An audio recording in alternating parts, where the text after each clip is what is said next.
Ow, my knee just clicked.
Thanks.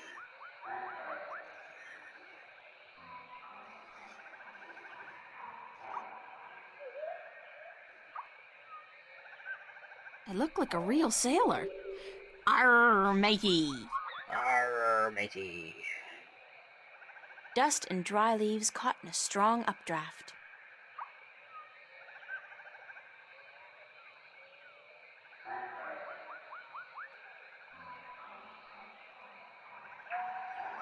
It's a leathery creature with wings, like a mix between a giant bat and a pterodactyl. It must be one of the Elation. It looks more like a warrior than a storyteller, though. I hope it speaks English. I mean, Altung.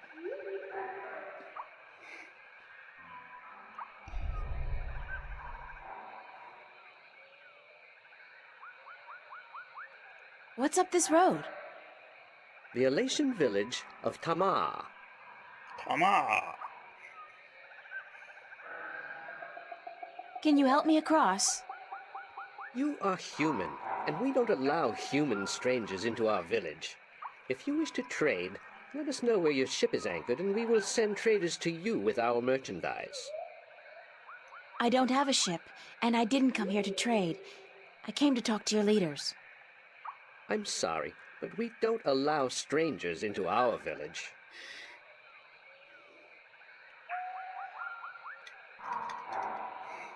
Is there another way to get into the volcano? No, this pass is the only way. I'm sure there's a secret cave somewhere that leads into the volcano. No, there isn't. There's always a secret cave. Not here. Actually, I am a trader. Where is your ship anchored? In, Coconut Grove? There is no coconut grove on Elias.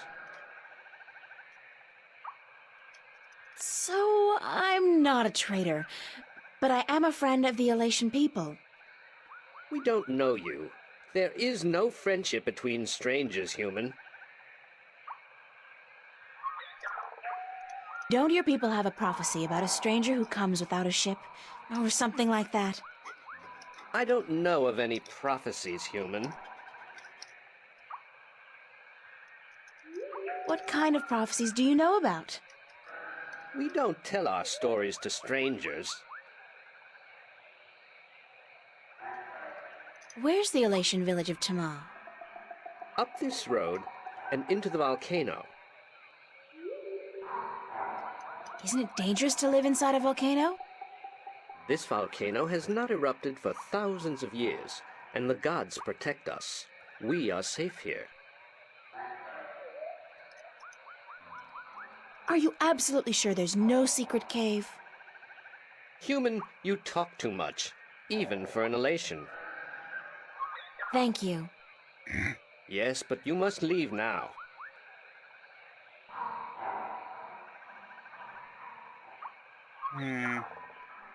Yes.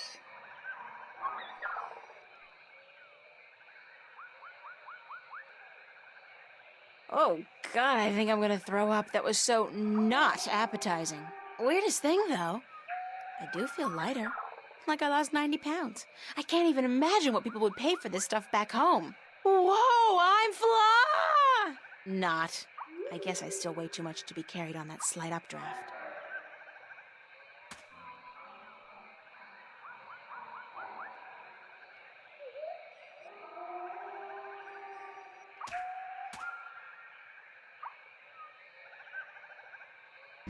That's the last of it, unfortunately. Ah!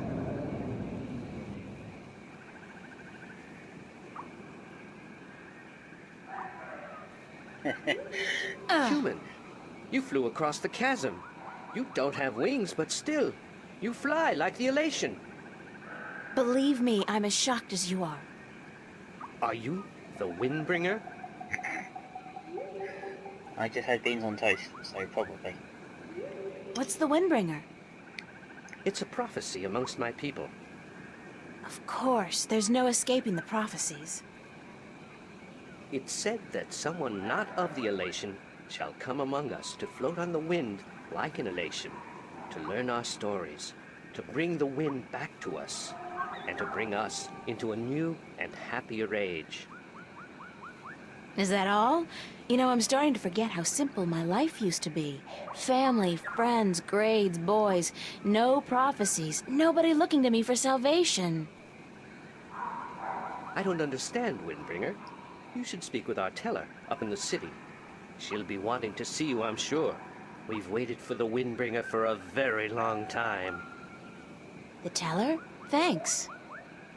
No, Windbringer, thank you.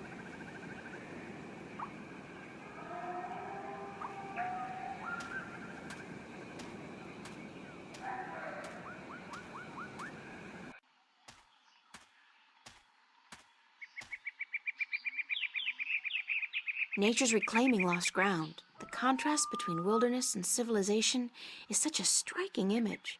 I almost wish I had my canvas and paints with me now.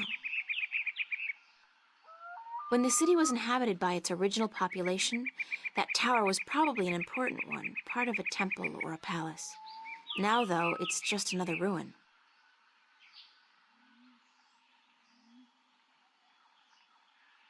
It's an old man, I think.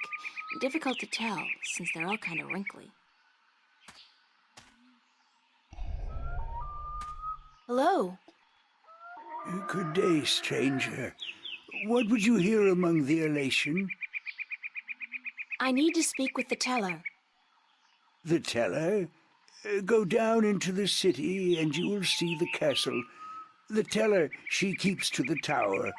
She's old and her eyes don't take well to the sun.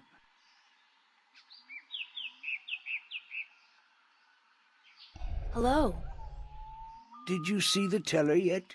Okay, gotta see the trailer before I can talk to you no. properly. Then you should.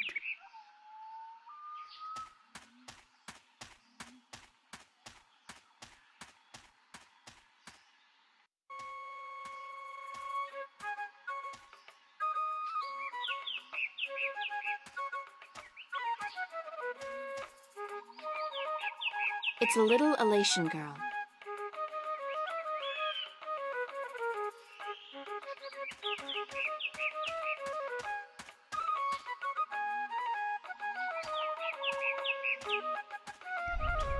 It's a young elation female working with clay. Why is he perched on top of that pillar?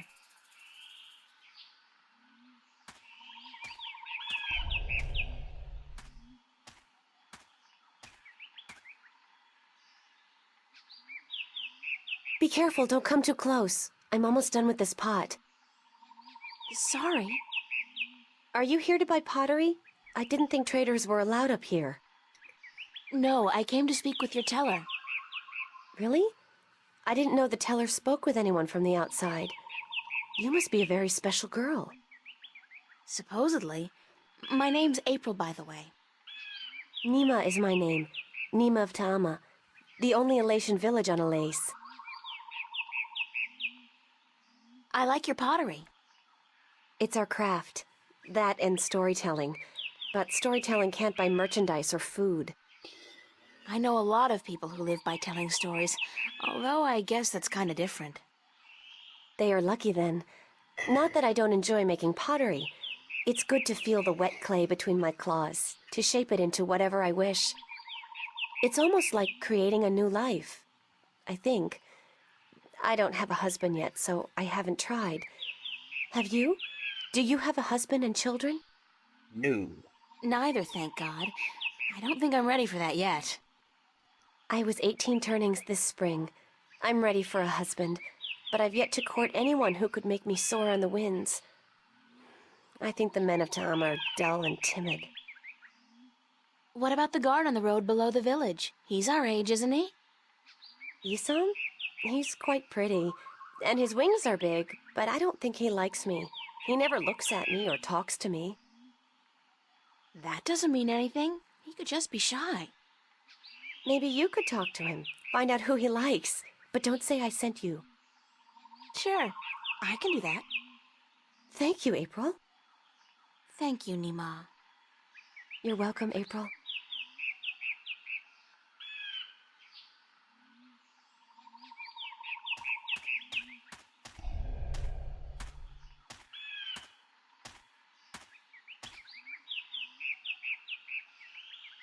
Hi there. What you doing? Playing? Yeah, what are you playing? Nothing. My daddy's in the castle watch. He's allowed to sharpen his claws. Really? My daddy owns a farm. Yeah? Do you have animals there? Sure. He has some cows and some horses and... What's cows and horses? Well, cows are big, brown, fat animals with 4 legs and white spots. And they go moo a lot. And horses? Horses are fun to be around. They run really fast and they can jump over tall fences and they look beautiful and graceful. But the best thing about horses is that you can ride them. I can run fast, too. But I can't fly yet. My wings aren't fully formed. But when I grow up, I'll fly far away and see everything. I'll go see our horses. That would be nice. My name's April. What's yours? Saina, will you be my friend, April? Of course, Saina, as long as you promise to be my friend. I promise. Do you know where the teller lives? Over there in the castle tower. My daddy's watching the entrance so that only nice people can get in. Do you think he'll let me in? I don't know if you're nice, but you have to ask my daddy. Where are the other children in your village? Oh, they're in school now. And why aren't you in school? Because I'm ahead of everyone else. I'm really smart, you know. I'm the only youngling to have learned the first tale this soon. So some days, I get to do what I want. It's a little boring, though. I wish I was in school. At least there I could sing and play and jump around with all the other children. Why don't you go to school anyway? Because they say I would just distract the other children who are still learning their first tales. It's not fair. I mean, I get to play by myself and everything, but that's not fun all day. And my mommy's working on her pottery at home, and she doesn't want me disturbing her because she might make a mistake. But the day after tomorrow, I get to go back to school because then we're going to learn some more flying lessons. They're always a lot of fun, and I'm getting pretty good at that too. I bet. I wish I had wings like you do. Yes, they're very good to have when you fly. Have fun, Saina. Are you leaving? Yes, I'm sorry, but there are some things I have to do. Grown-ups are always too busy.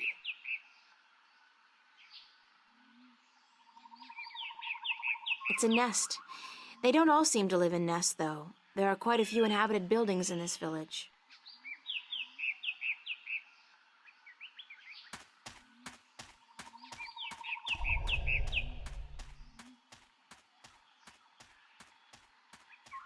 Halt!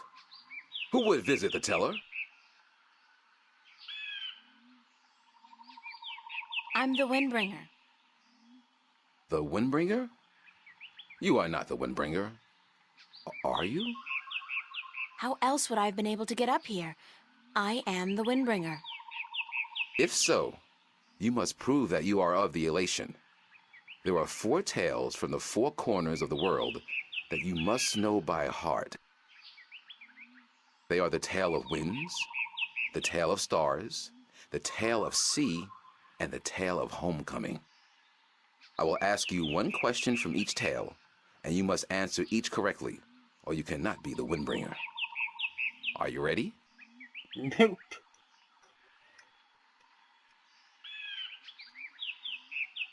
No, give me some time to prepare.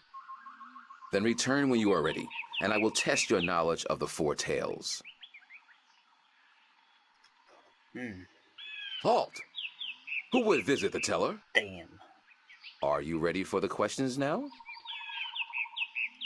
No, give me some time to prepare. Then return when you are ready. Alright, 4 tales, 4 different characters.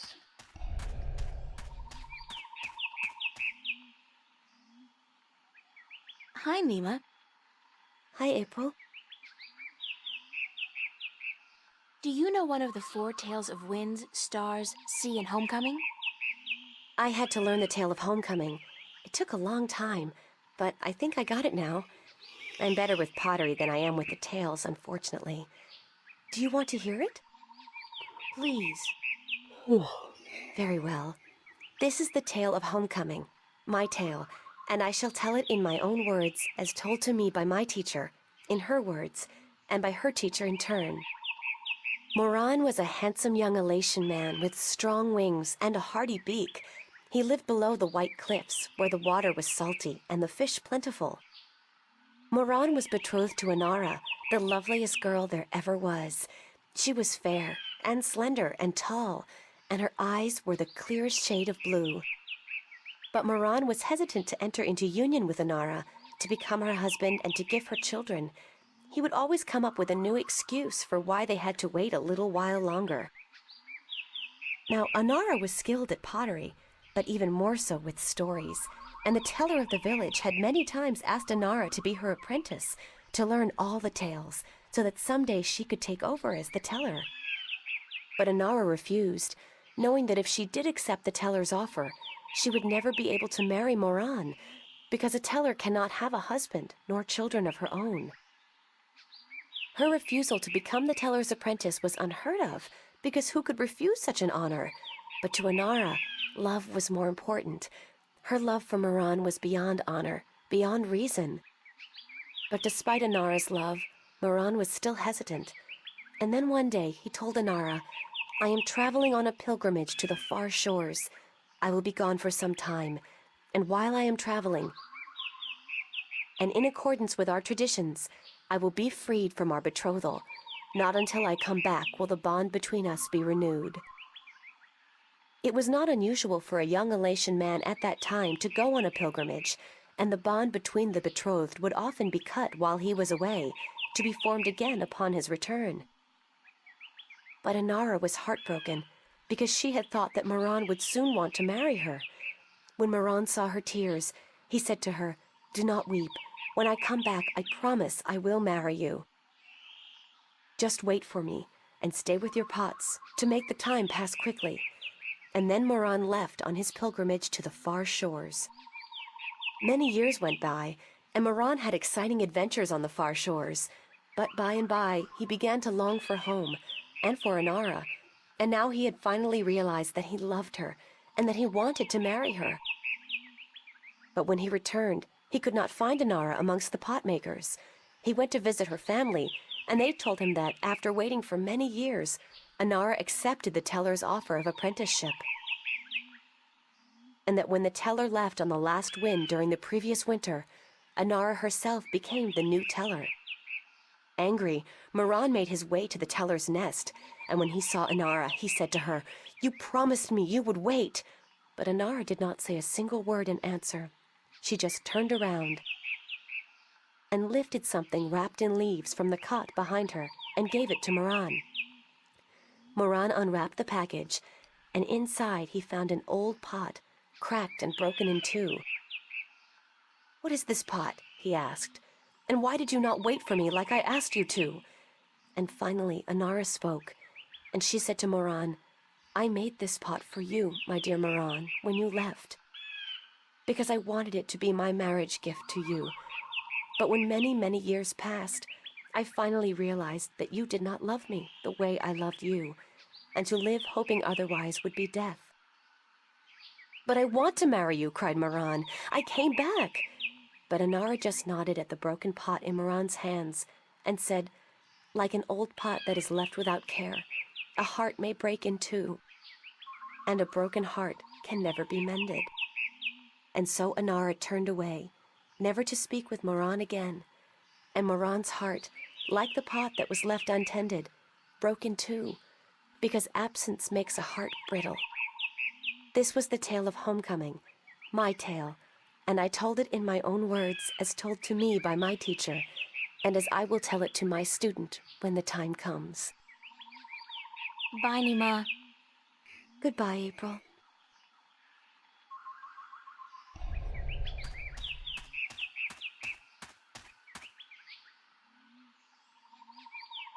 Hi, Saina. Hi, April.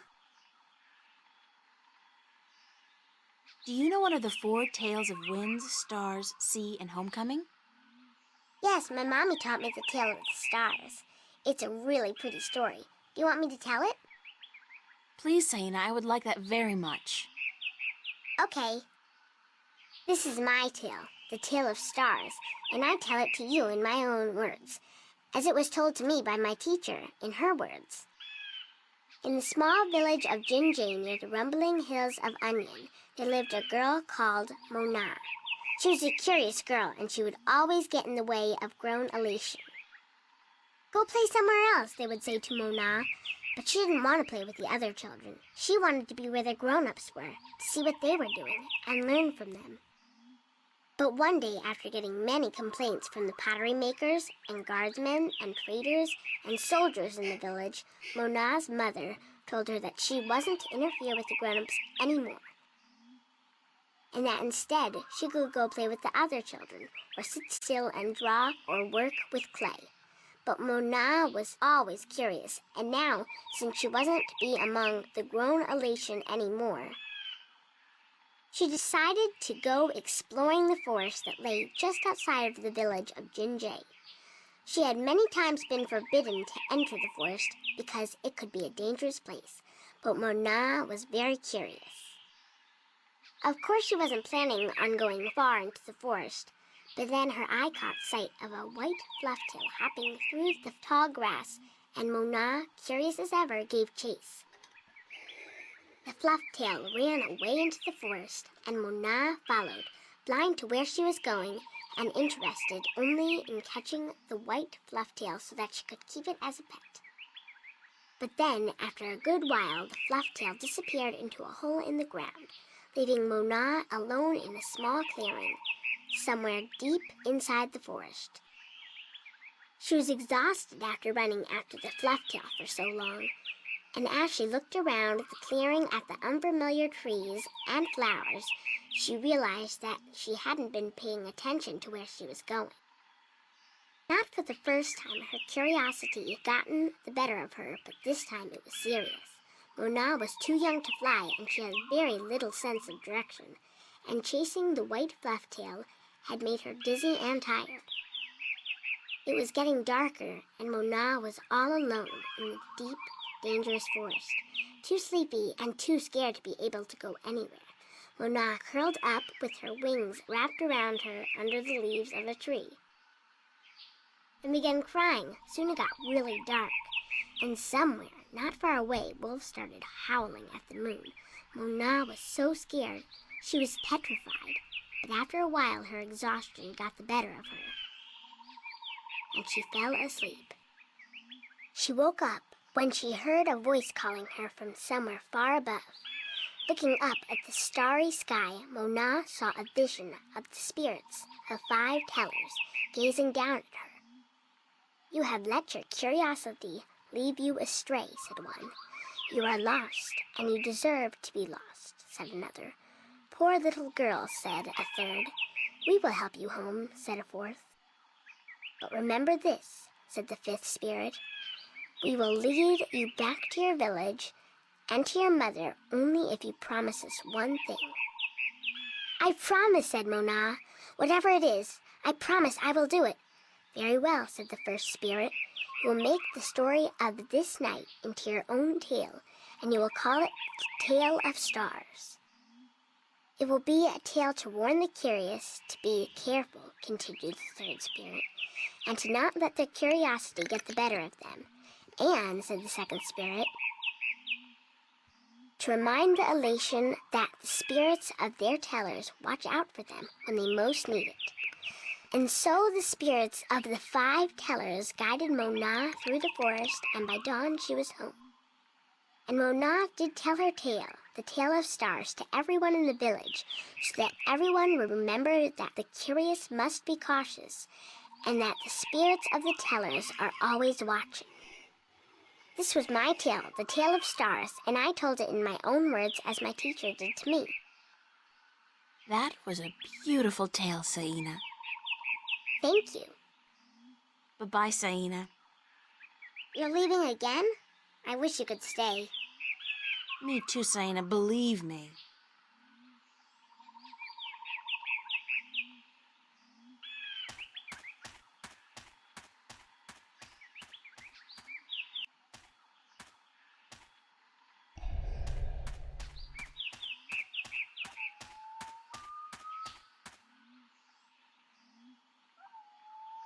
Do you know one of the 4 tales of Winds, Stars, Sea, and Homecoming?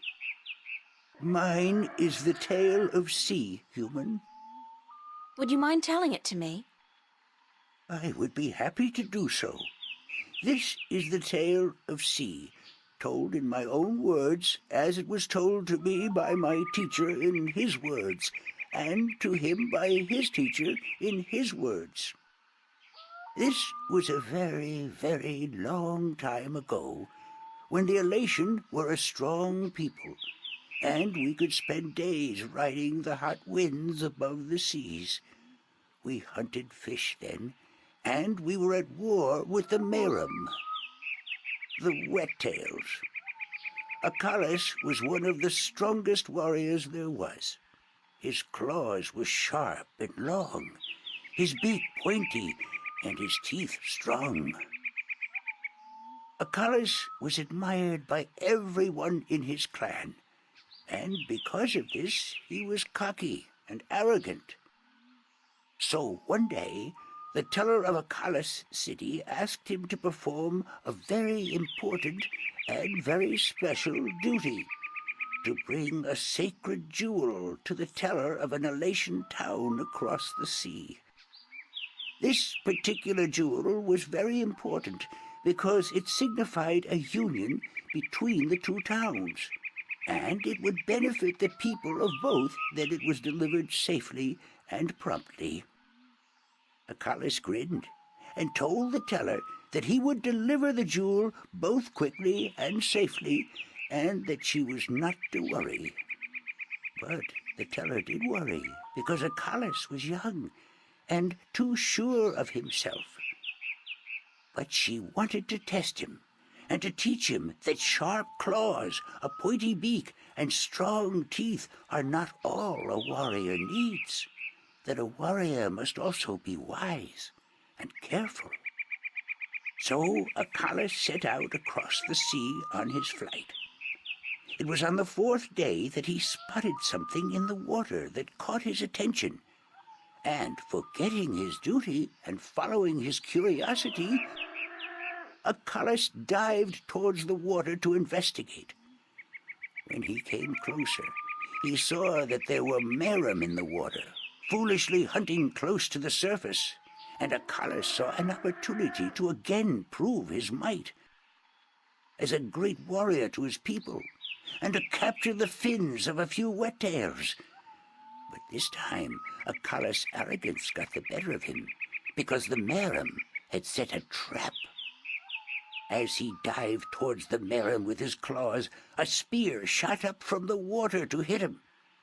Acalus struck the water and dropped the jewel he was carrying, and it was all he could do not to drown. Acalus was bleeding, and the Merum were grabbing onto his wings and his legs, but he fought bravely, and finally he managed to escape. But even though he now lived, he was dead inside, because the shame of losing the sacred jewel would always be with him. Acalus could not return to his village, because he had neglected his duty to his teller and to his people, and so he went away to a small island where he could be alone.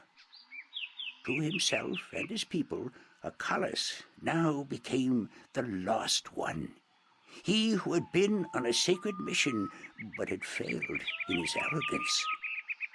A year passed, and one day Acalus met with human traders from a ship that came close to his island. From the traders, Acalus heard speak of a hideous creature that lived in the sea, the Octowoe. The Octowoe was said to have a third eye, like a jewel, and that this eye pulled hapless sailors into its deadly eight-armed grasp. Acalus knew immediately that the Octowoe's third eye had to be the jewel that he lost in the sea a year ago, and he now saw the opportunity to redeem himself. But elation were not used to water, and the thought of submerging himself in the cold, harsh ocean chilled Acalus to his heart.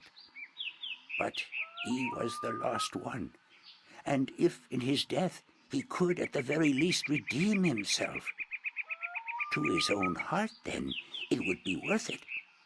So Acalus fashioned himself a spear, because in the water his claws and his beak would be too slow, and he flew out to where the Octowoe was last seen. And then Acalus dived into the sea. The dark water closed in on him, and his wings and legs went numb. But still Acalus kept pushing down until he saw the lair of the Octowoe.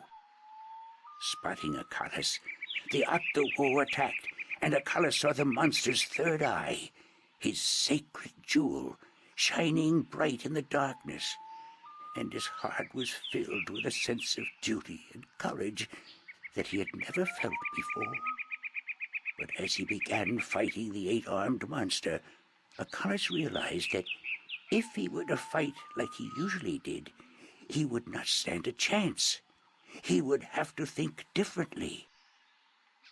And so Acalus tricked the Octowoe into following him through a tight chasm where the monster got stuck. And then he swam above it, and using his spear, tipped a rock on top of the Octowoe. Swimming back down again, the Octowoe was flailing helplessly. Now, almost out of air, Acalus took the sacred jewel from the Octowoe's head and swam back up. Finally, Acalus could deliver the sacred jewel to the town across the sea, and upon returning to his village, he went to the teller, bowed his head, and said, "Forgive me, teller, for in my arrogance I thought I could do everything. But I could not, and I became the Lost One because of it." "You were lost," said the teller, "but you are no more. Because now you see the limits of your own strength, and you will know that a warrior must be careful and wise, in addition to being strong and fierce." This was the tale of C, and I told it in my own words, as told to me by my teacher. Right, that's 3 of the 4 done. See if I can remember all this stuff.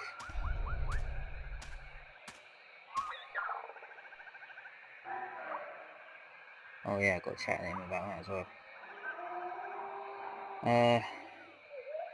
Do you know one of the 4 tales of winds, stars, sea, and homecoming? Let's get this first. Mine is the tale of winds, Windbringer. Do you wish to hear it? Very much. Then I shall tell it. This is the tale of winds, my tale, and I pledge to tell it in my own words, as told in turn by my teacher. In the village of Karan, in the mountains of tall winds, there lived a young Alatian woman named Iwana. Iwana had one desire above all others, to soar higher and farther than anyone else. And even though her wings were no broader, nor her body sleeker than anyone else's, she pursued this foolish desire without rest. And as time passed, she did soar higher, and she did fly farther than the other young Alatian in her village, and her name became known far and wide amongst the tribes of the mountains of tall winds. But still, Iwana was not happy. She was not happy because, in her vanity, even though she was a better flyer than almost everyone else, and to her eyes, she was still not good enough. She wanted to be so much better than anyone else that she would be remembered for all time as the best flyer amongst all the Alatian. And so one day, Iwana decided to climb to the top of Mount Bakta'ana, the Tower of Light, and to soar from those giddy heights to the ends of the world. Her friends and her family pleaded with her not to, because every Alatian knew that to soar from such heights was dangerous, that at such heights the air was thin and the winds treacherous. But Iwana would not listen, and on a cold and clear morning she climbed up the Tower of Light to the rock and the ice at the very top. From there she could see to the ends of the world. And it brought tears to her eyes to know that now, finally, she would be greater and better than any Alatian before her. And so Iwana spread her wings and leaped off the mountain. Those who watched her from far below said that for a split moment Iwana soared, and she soared higher and farther than any Alatian before or since.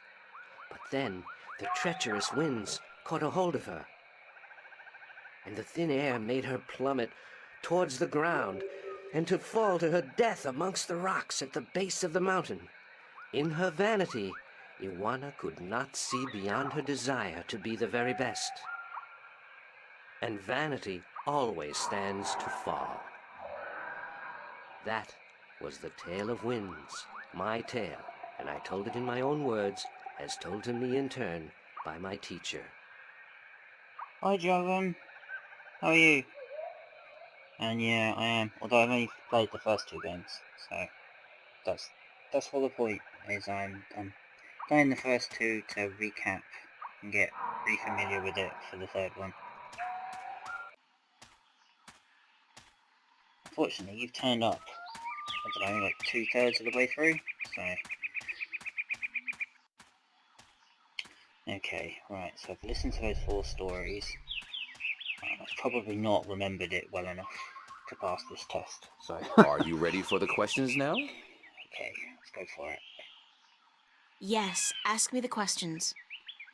In the Tale of Winds, which mountain did Iwana fall from in her vain attempt to fly higher and further than anyone else?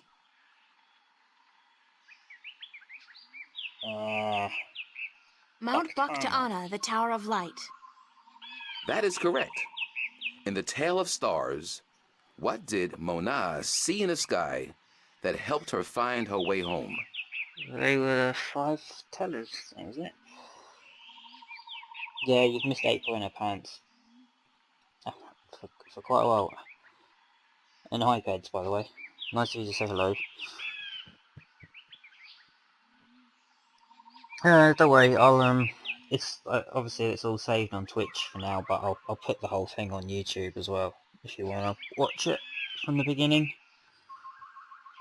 You can probably like have it on almost like an audio story or something. The spirits of 5 tellers. That is correct. In the Tale of C, what creature did the Lost One battle in his quest to recover the sacred jewel? The Octawo? That is correct. My final question to you is this. In the Tale of Homecoming, what was given to Moran by his teller when he returned from his pilgrimage? A broken pot. Can I find a friend? A broken pot, to teach him that absence may break a heart in two. You have correctly answered all my questions, and so have proven your knowledge of the 4 tales. You are the Windbringer. The teller would see you presently. Seriously, I genuinely think that April is probably the best written, female character in a game. Certainly from, a long time ago. This is 1999, and I remember playing this, and, the only other one that people used to blab on about was, Lara Croft. And to be honest, Lara Croft was always just Indiana Jones with a pair of tits. So, I never felt like she was actually that good an example of a female character.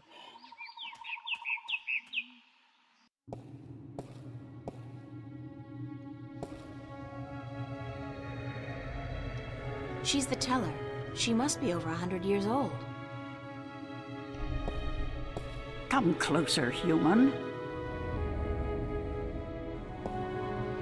Closer. I cannot see your face. Closer still. Come sit here by me.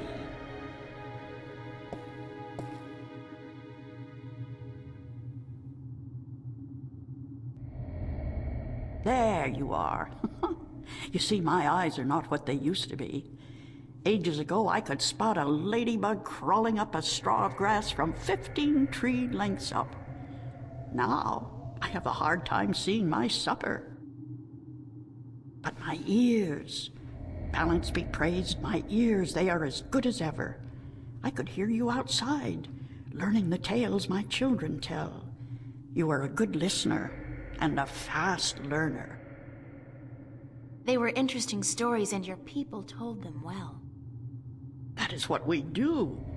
The Elation are the keepers of the tales, and I am their teller, the one who must know all the tales told since the day we came to this world. How can you do that? How can you remember every story ever told? The secret is to tell them often and to tell them in your own words, not the words of your ancestors. Doesn't that mean that the stories change with every generation? Yes, as all tales must.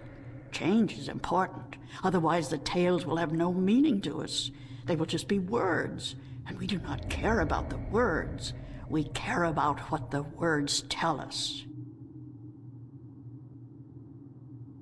Yes, the voice acting's very good in this. Especially, I think it's quite a small cast. There's a lot of people doing different voices. What I mean is there's a few people doing a lot of different voices. So once you're familiar with those and you've played it enough, you can kind of hear some of the voices. But there's a lot of dialogue in it, so it's good that it's good. It's also very, very funny in places as well, so... How long have your people been telling stories? Since the beginning, human. Since we came to this world a long, long time ago. You're not from Earth? From Arcadia? Not according to our tales. We came on a great wind before the divide, when the earth was one and humans had yet to learn of magic and science. But we were a different people then, and the tales we tell from that time are vague and incomplete. Like myths and legends, the younger Elation pay little attention to these tales. Sometimes I worry they will be lost with me, these tales, and I am getting old, very old. I came to you to find answers to some important questions. Ask, and I will try my best to answer.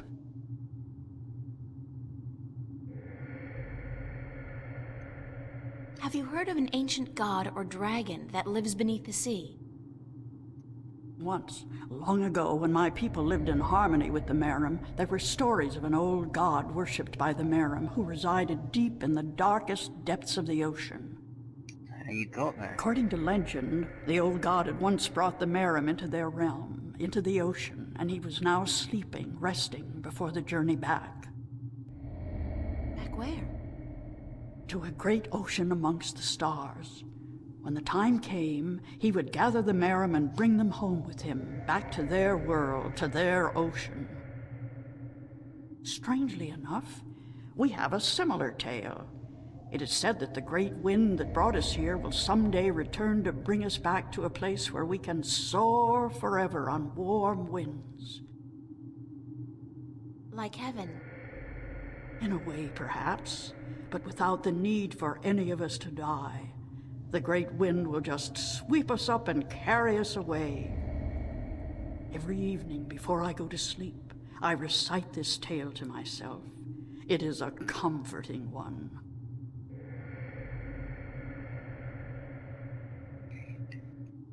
Yeah, once it runs alright. It's a little prone to odd little things happening. Like sometimes if I get a message on the PC or something pops up, the game will start flickering in weird places, and but I mean I've got the Steam version, so it's actually works okay, and I think I've got it running in like compatibility mode as well. It only runs at like 30 frames a second, because I think that's how it was made to work back then. There's some pre-rendered cutscenes which run at 15, which is a bit jarring now, but they run well. I got the graphic options are pretty damn limited, so it's kind of like running at its original resolution, and I'm playing it in its native aspect ratio, but I think for some reason Twitch is broadcasting it in like full widescreen, and I don't know why, so not sure what's going on there. But I forced like FeeSync to work on it and stuff like that, because I remember that the pre-rendered cutscenes can be really choppy. But it's actually working quite well, considering. What do you know about the Dryad kin? The kin are numbered 4, or so our tales tell. 2 in this world, 2 in the other. The mirror world, the white and the blue, the red and the green. Do you know where they are? No, the tales never say. The kin are elusive. They keep to themselves. I have never seen one myself, and I doubt any of my kind has. The tales do say that our past and our future are tied to the fate of the kin, but how I would not pretend to know. This is one tale that is yet to be told. Do you know anything about the Guardian's realm? This is human business. Would you not know more than I? Your people are the keepers of the tales. You remember more than humankind has forgotten. Please, I need to hear what you know. That is very little. The Guardian's realm is home to the Guardian in his tower. No one is permitted within except the Guardian who was, the Guardian who is, and the Guardian who will be. And of course the Dryad kin, who were instrumental in its making. Have you ever heard of the existence of a hidden entrance to his realm? Oh, yes. Yes, I have heard tell of such a thing, though I would not know where it is. I gather that one of the kin may be able to tell you.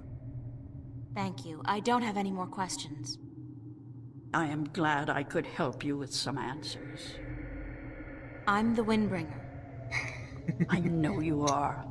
It's strange to me to hear those words spoken. I did not think they would be in my lifetime. But here you are, standing in front of me as real as the sky is blue. I'm sorry I have to ask, but what is it that the Windbringer is supposed to do for you? I did not expect you to walk in here and have all the answers, child. The balance has both blessed you and cursed you. and it has sent you here to do what it wills. The Windbringer is said to be the first sign of the great wind that will take us away from here. For a long time, the Elation have lost the strength they used to have. Our bones have become weak, and our wings fragile. Where we used to be able to soar for days on strong winds, we are now using our legs to walk rather than fly. Why this is, we do not know. Tan Yen. You know of the reason for this? I'm just guessing, but it makes sense. Go on. The tales also say that the Windbringer will unite us with our past and end the age-old strife. I know. You must make peace and be reunited with the Merim. You share a common ancestry. I have always thought we did. The tales were too similar, the signs clear. But my people, they will have a difficult time understanding why and how this can be. If you don't, both the Elation and the Merim will die out. When war broke out between your people and you were forced to move up into the mountains, it compromised a precarious symbiosis. A substance called Tan Yen was abundant where the Merim and the Elation lived in close proximity. It brought fish and heat and light to both your people. But now, living up in the mountains, your way of life, your diet, your customs and habits, they've all changed. And that's probably the cause of your brittle bones and fragile wings. Then we must make peace with the Merim and restore the balance between us, so as to strengthen us both and prepare us for the journey that will surely come soon. When our sitting is over, I will speak to my people, and I will elect one representative from the Elation to meet with the Merim in the place of your choosing to open a dialogue. I guess it's time for you to talk to your people and for me to make arrangements with the Merim. Where do you wish for our meeting to take place, Windbringer? You want me to decide? Well, I know. Send your ambassador down to the ancient caves by the beach. Inside, there are remnants of an old Elation settlement and a Merim city. It's a good place for your two people to meet, don't you think? Yes. And could you ask if they would bring their half of the stone? I have their half. The stone? You have the other half? We have held on to it for centuries, knowing that someday it would be of use to the Windbringer. It will, trust me. Then we must make haste and arrangements. She It is an important day, so let us not waste light. Go and wait for my ambassador in the caves.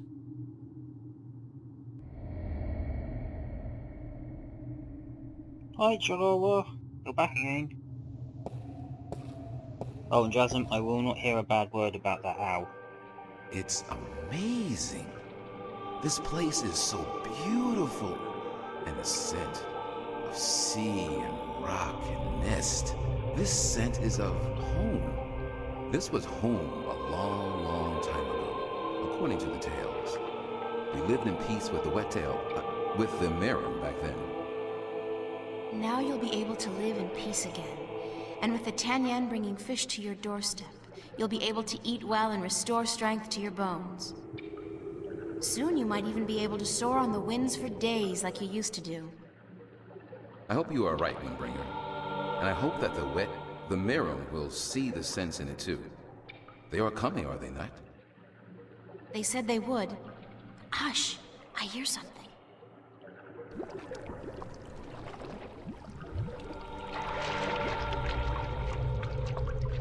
We are here, Waterstiller, as was promised. Good. Now, as representatives of your respective peoples, you, the Queen of a Merim city, and you, guard to the Elation Teller, must fulfill the prophecy and join the two parts of the one stone. We hope that our peoples may be joined again, Elation, and that we may live in peace and prosper. As do we, Merim. And we pledge to do all we can for this to happen.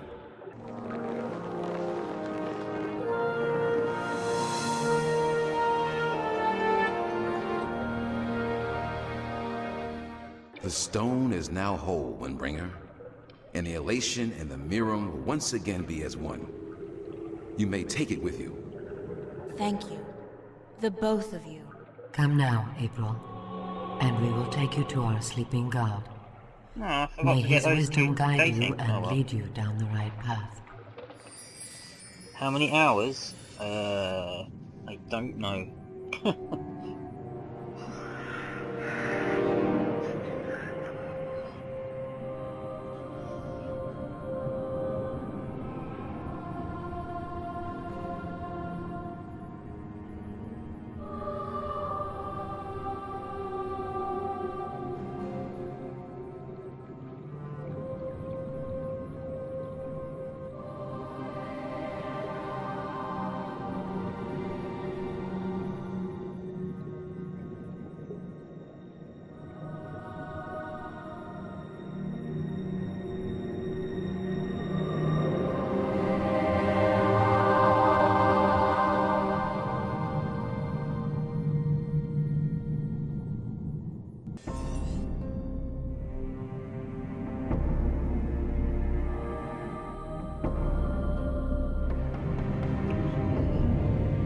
If someone wants to go and have a look at the length of my streams for this game so far, you can probably work it out.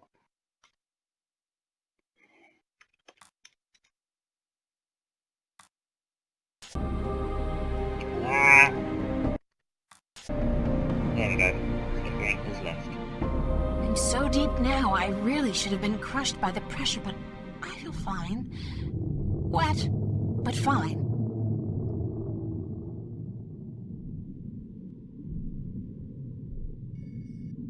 That's a weird rock. It just doesn't look natural.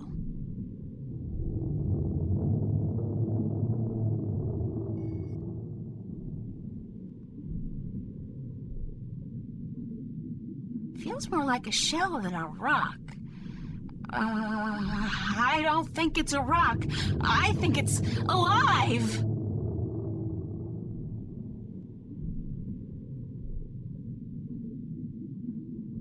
The sand is covering something.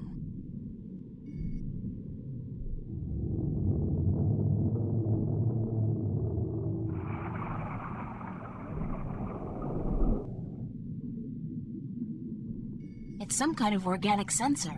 Small orifice. Hello? Is anybody in there? Spooky. Well, I guess it's an invitation of sorts.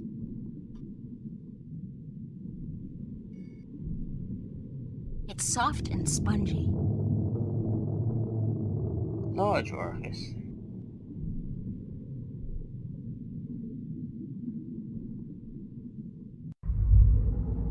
There's air in here. And it's dry. I swear I'm never taking a bath again.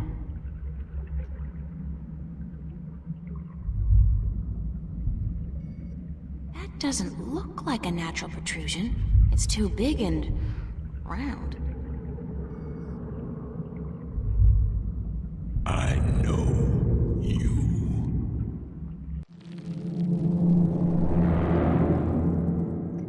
Do not be afraid. I know what you are. You do? Yes. Yes. What would you hear? I do not like to be disturbed. I wish to be left alone.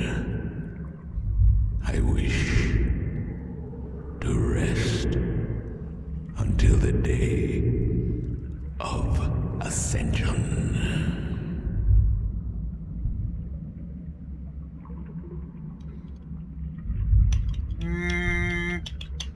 Must be a bit sassy.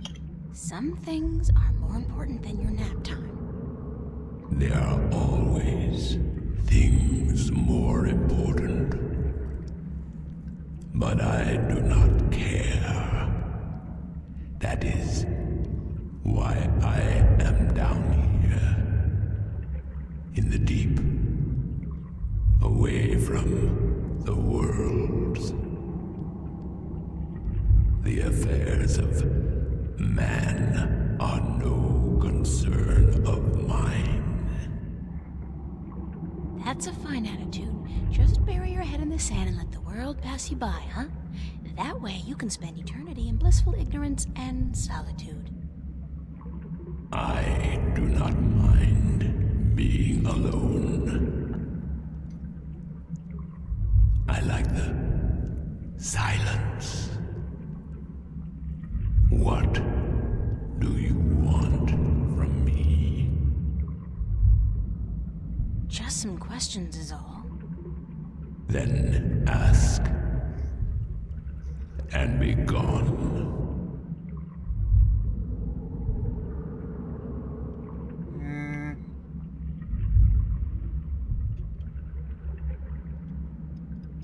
What am I?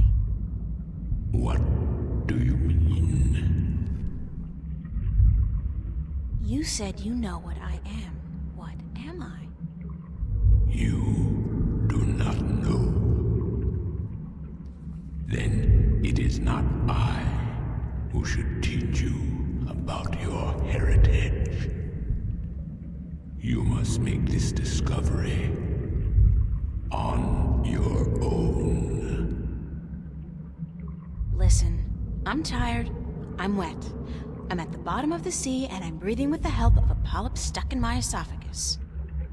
So just cut the Buddhist bullshit about a journey of self-discovery and answer my question. Please? Your question has already been answered.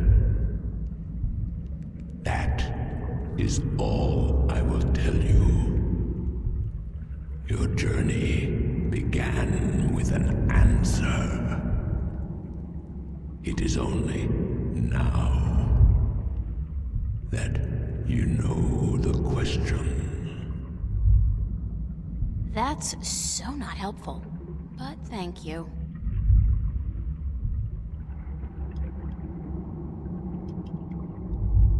I'm looking for a jewel called the Dragon's Eye. Yes. I have one such jewel. I guess that's it. Take it. Are you sure? Take it. It is yours now. It is part of your destiny. Okay. Tell me if it hurts.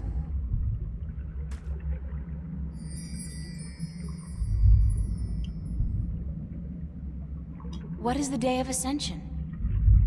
The day when the kin return home. When my siblings come to me, and we rise toward the stars for our journey back to our cradle. This is the Day of Ascension. So you're going back to wherever it is you came from? We will, eventually, when everything is ready. When what's ready? I will not answer that question. It is not necessary for you to know. I need to know where I can find the gateway to the Guardian's realm. So you come to me. They told me, well, they as in the few people who could tell me anything at all, they told me that if anyone would know, it'd be you. I know. When the Earth was divided, there was a doorway left open where the tower was built. But it's moved, hasn't it? That spot. When Stark and Arcadia were created, that spot moved somewhere else. Into the sky. Amongst the stars. But where? I knew Your journey has not been a quiet one. Even down here, I could hear you. I speak with the Dark People. They are my messengers. They have prepared a map for you with the entrance you are looking for. You knew I was coming and why?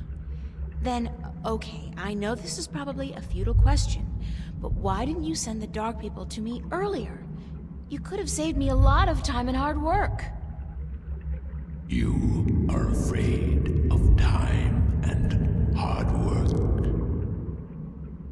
No, but it's the principle of it, isn't it? No, it is not.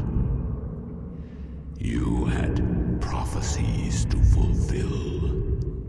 You had a purpose. Bringing my children together in preparation.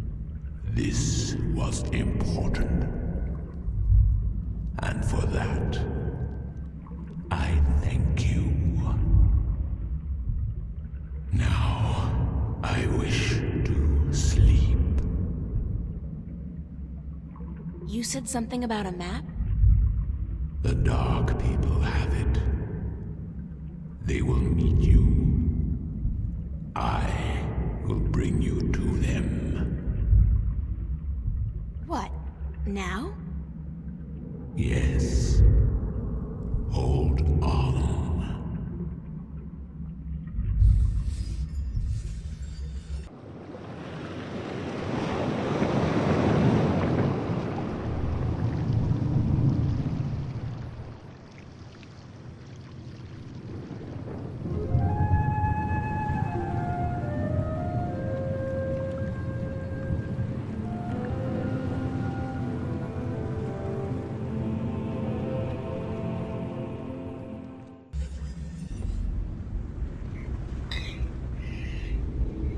There you go, babes. I told you the Dark People weren't quite what you meant. Or thought. The ship is enshrouded in a thick fog, very mystic-like.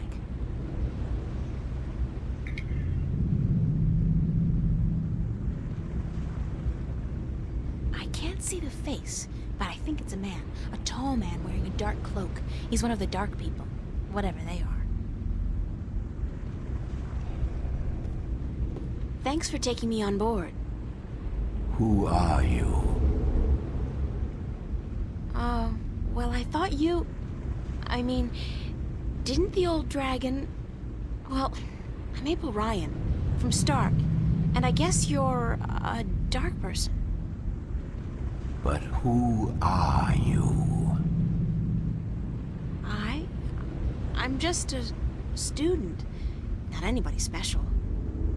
You are special. Who are you? I'm not. I'm just... I'm the Windbringer. I'm the Water Stiller. I'm April Bondu Mbata of the Banda and the Venar Kangang La. I'm a shifter. I will someday become the 13th Guardian, the protector of the balance. And I'm April Ryan. This is who I am. Yes, that is who you are. And you are a wave.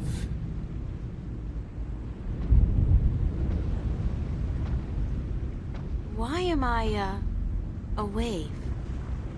You have a purpose. You play an important part in the cosmos.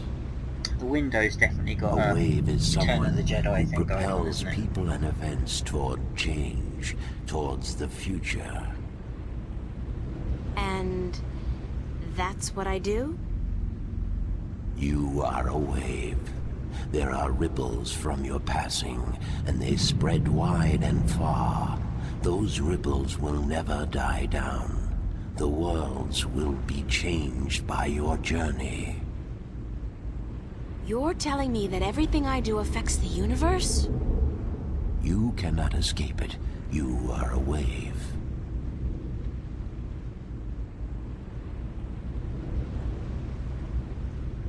Yeah, actually, I think that's partly because they both come from a similar theme. Because that's obviously meant to be a little bit like a, I don't know, spider's web thing. Which is actually what that window is meant to look like. The window in Return of the Jedi is meant to look like a spider's web, so that Palpatine looks like the spider on the web, the one that's been manipulating everything from behind the scenes.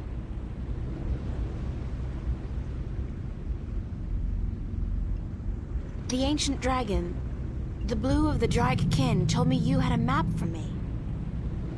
A map of stars, yes. It was made for you in our library, and given to me to hold. It is yours now. Keep it well. It is the only one.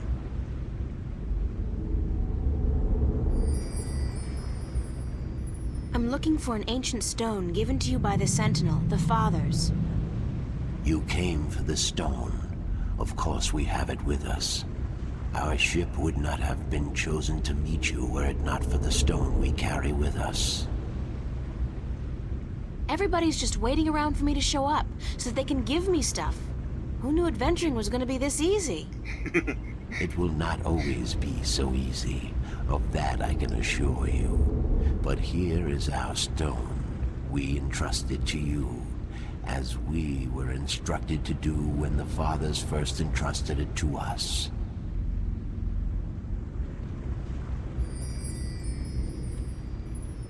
Can this ship take me back to Marcuria? I mean, would you mind?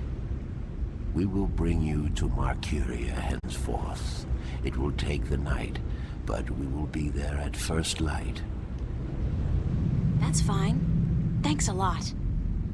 You are free to rest here, to sleep, while we travel. The flames will keep you warm, but do not move too far away. My brothers are not friendly with outsiders. They do not take kindly to intrusion. I'll keep that in mind.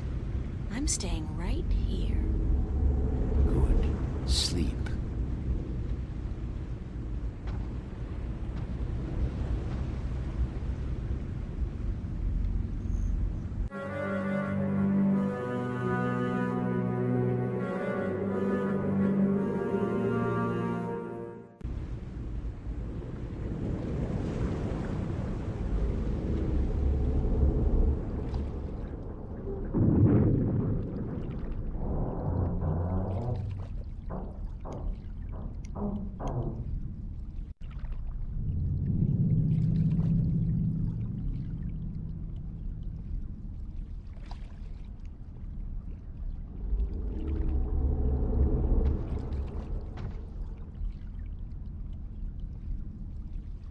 Did you sleep?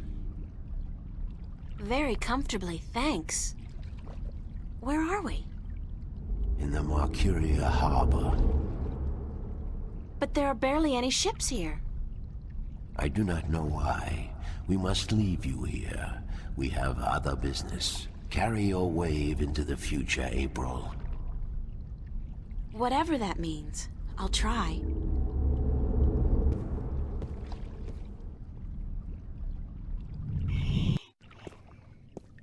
Where did all the ships go? They're gone. This can't be a good sign. I mean, duh. The city looks strangely quiet and deserted. And the sky, those are not ordinary clouds. They look more like smoke. What's going on here?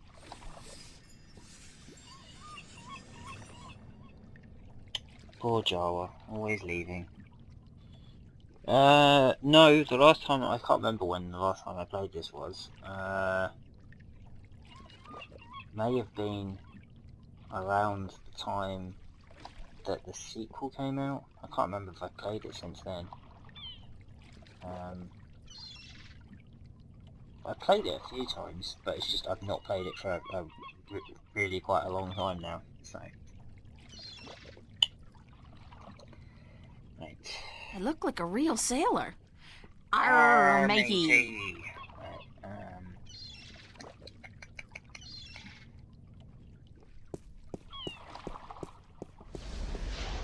I know that sound.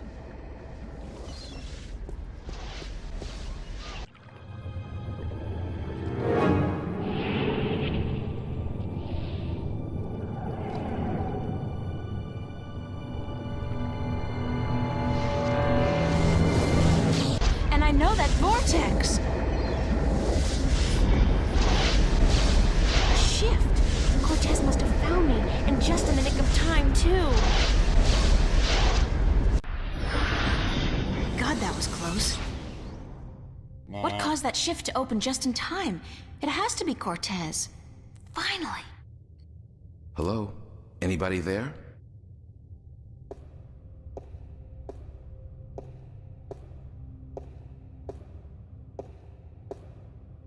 Who's there? It's just me. April, it's good to see you again.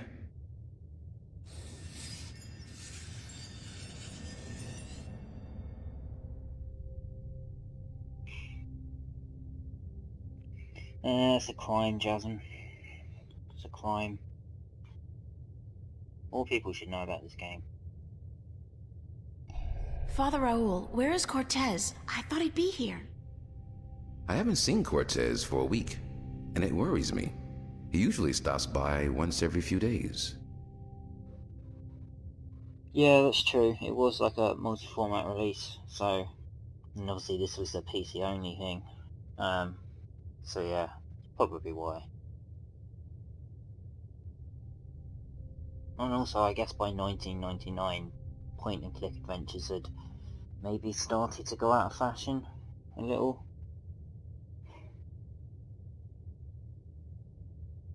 She's obviously one of the reasons why the follow-ups aren't the same. When did you last see Cortez? It must have been...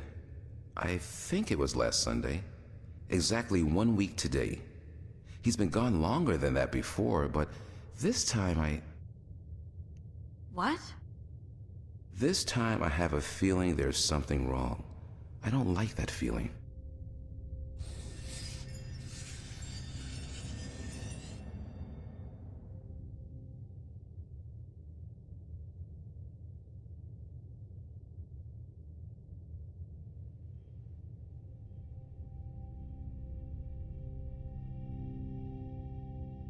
Yeah, it's true.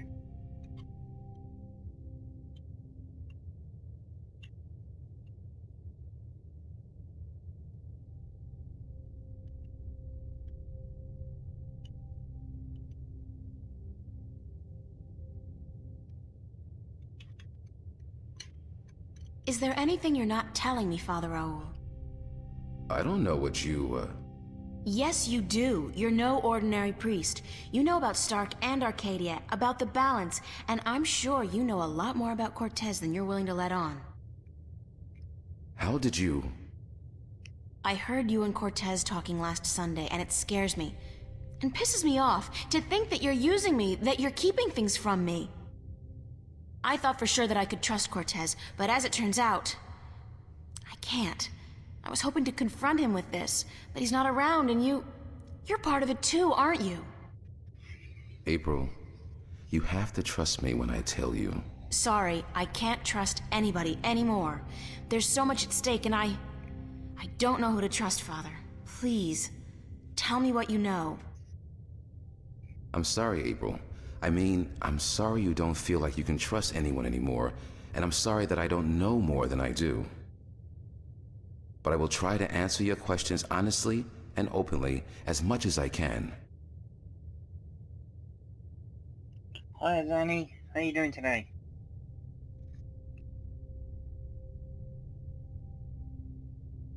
You just missed Jara, I'm afraid. He just popped in and then left. Who is Cortez? What do you mean? The way people react when I mention his name, the fact that he seems to have been alive for a very long time, and that he knows as much as he does. Who is he? It's funny, but I've been asking that very same question myself many, many times. Who is this man? He's old, yes, and powerful. He has strong magic, but he rarely lets on exactly how strong he is. He prefers to be considered eccentric, crazy even. They are both excellent disguises. I know who he is.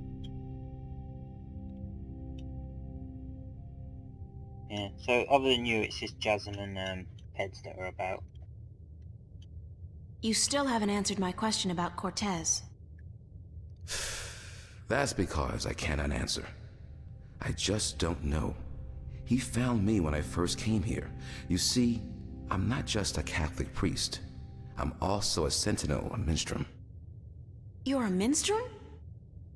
Yes, do you find that strange? How can you belong to two religions at the same time? Belief in the balance and belief in God are not mutually exclusive. The Sentinel Order was founded on the basis of protecting the balance, not to worship a higher power. As long as our devotion to whatever God we believe in doesn't conflict with our duty to the balance, and vice versa, who is to say we can't work in the best interest of both? I guess. I just always thought of the Sentinel as its own faith. It is a faith, but a faith in something less than God, yet more than magic or the laws of nature. The balance was created by someone, was it not? I don't know. Nor do I. But I believe. I have faith. That's enough. What did you mean when you said Cortez found you? One day, he came to visit me here. He knew who I was, that I was a minstrel, and that I was devoted to restoring the balance as well as to my God. We soon became good friends. He was very worried about the imminent collapse of the balance, yet told me that he was waiting for someone special, someone who might be able to help us. Me? Yes. He waited for a long time for you to show up, and when you did, it was hard for him trying to convince you that he wasn't crazy. I guess his disguise was too good. I don't know much more than that. Cortez tells me very little, only that you're the key to the survival of the balance. I can only assume that you're the new guardian? That's what I've been told. Not by Cortez, of course. No. I understand your frustration, but I cannot help you any more than I have. If there's anything at all... Thanks, Father. But you've done enough. It feels like I've done nothing.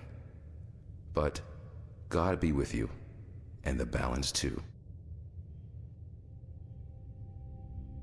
How did you become a Sentinel Minstrel?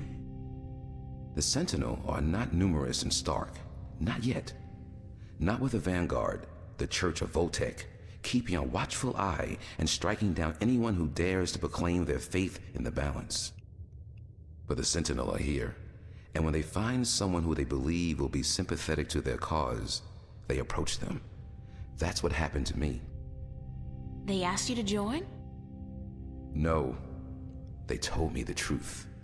I was studying theology at the time, and I found scriptures that challenged conventional wisdoms, made me question the validity of my faith.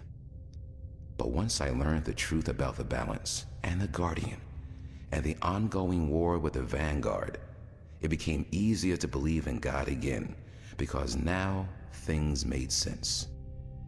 And so, in the end, I chose to become not only a priest, but a minstrel, and I don't regret my decision. Yeah, Jasmine, don't expect to necessarily understand all of this. Have you ever been to Arcadia? No, I'm not a shifter. I'm stuck here, unfortunately. I don't mind. I've been fortunate enough to read most of the scriptures of the balance, and that in itself is a rare privilege for a Starker like me. I don't have any more questions right now.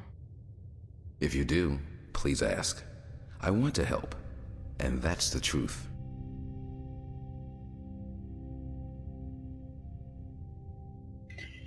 Yeah, but I don't know how long I've been playing it, but there's like, this is chapter 9, and I think there's 13 chapters in it, something like that. So, you know.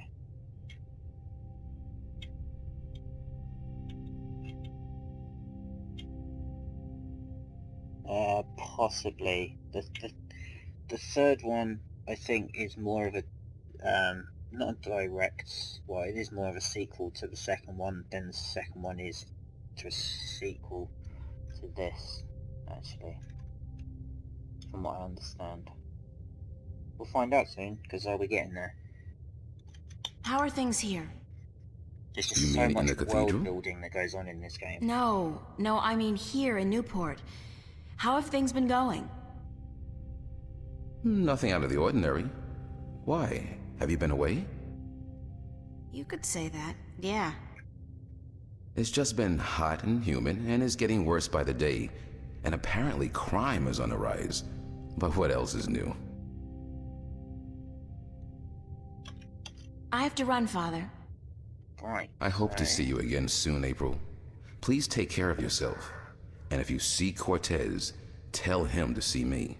Tell him that I've been worried. How much did I get this for? I can't remember how much I got this for. I got it in the sale when I realised that I couldn't get my old discs to work.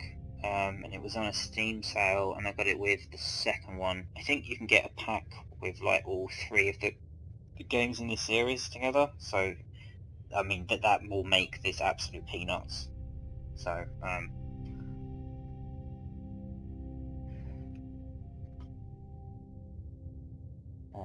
yeah. So what is it?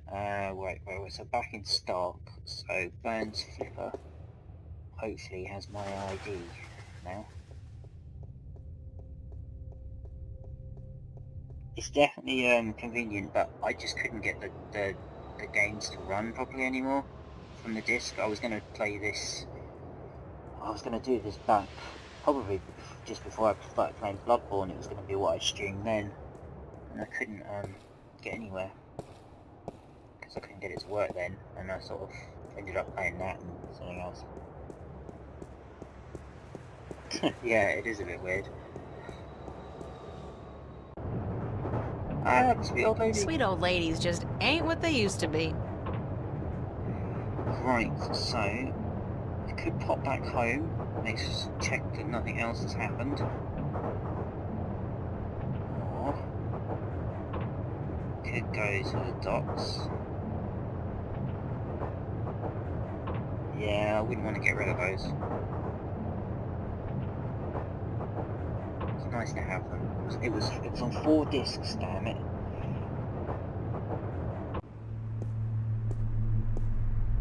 I really should go home and change into something that doesn't make me look like a medieval restorationist.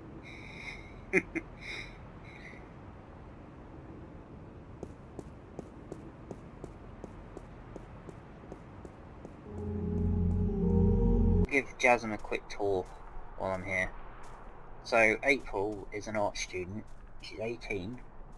She's 18. Yeah. She's an art student studying in Newport, Venice, Newport. The Venice Academy of the Visual Arts. She's been having some weird dreams. She's lacking in inspiration and proper motivation for her work. This is a studio space up here. She's a bit jealous of her best friend because her best friend is talented and getting on well with the boys and stuff, and she's a little depressed at the beginning. She's just a bit fed up and she's not sure what's going on in her life and things. And then the weird dreams start to get more and more vivid and more important, and then more and more real.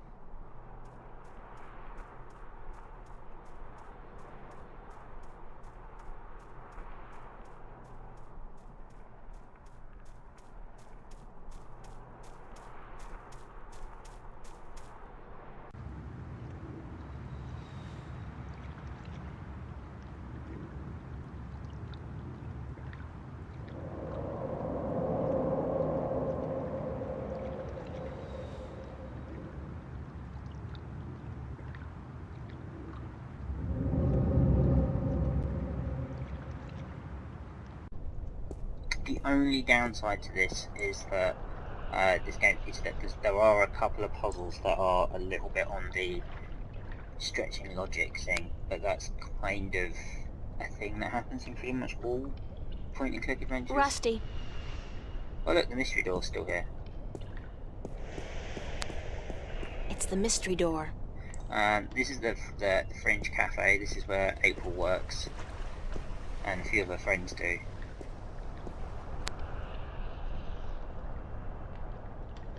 It's closed again?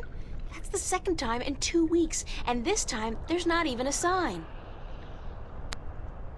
Bit weird. Here's a Death Let's Star. blow this thing and go home. Yeah, so there's this ball here. It's called a Death Star. Look at the size of that thing. Use the Force, Luke. Can you say Death Star? Let's blow this thing and go home.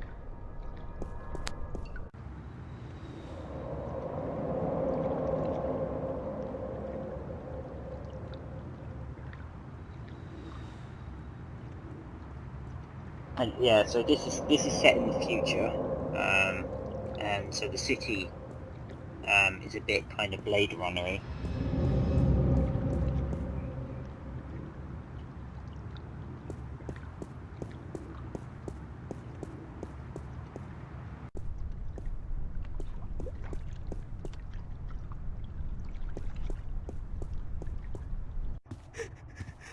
Oh yeah, this is where all What's goes going on to here? shit, isn't April, it? run! Get out of here! Why? What's the... Run, April, now! I wouldn't listen to her if I were you. Move over there. I said move.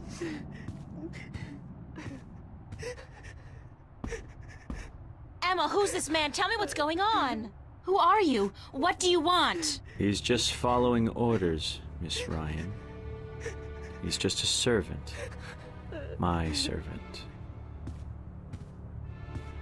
I was hoping you would join our little party. You're a very difficult person to find, Miss Ryan. A very difficult person to find. What are you doing to my friends? If you cooperate, nothing. Nothing permanent, at any rate. But if you make this any harder than it has to be, I will have your friends shot. All of them.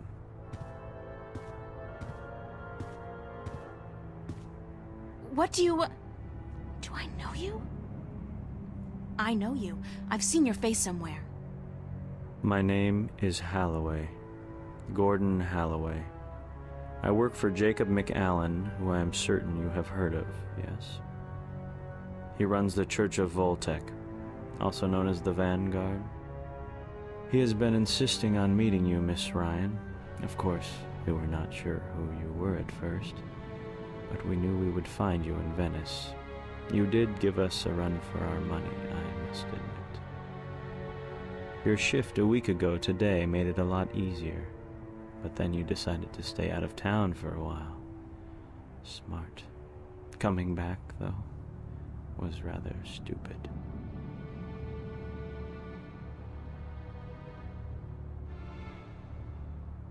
What do you want from me?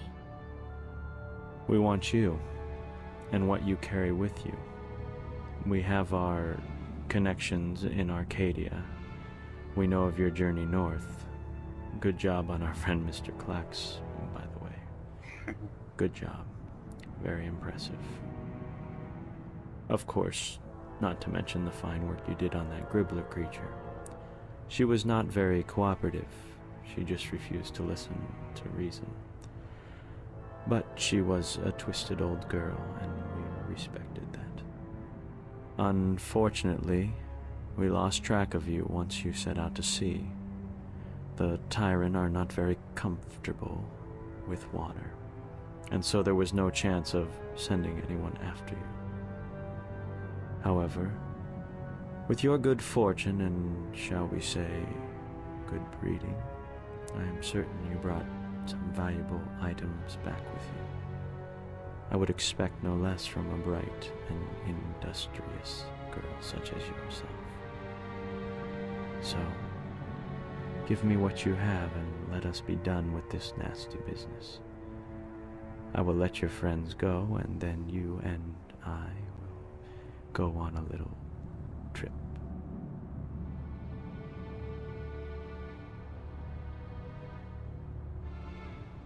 All right. Release my friends and you will get what I have. You are a very intelligent woman, Miss Ryan. Still, we need to teach you and your friends a lesson. Shoot that one. Emma! What the hell is going on?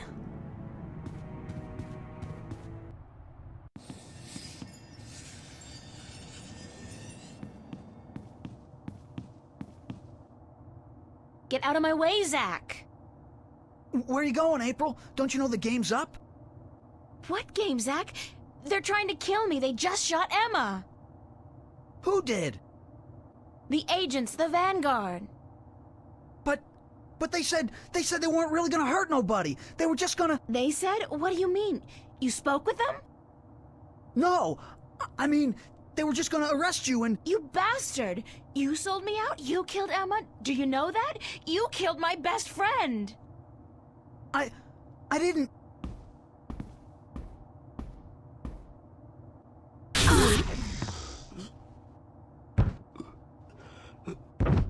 Zach, are you... Shit!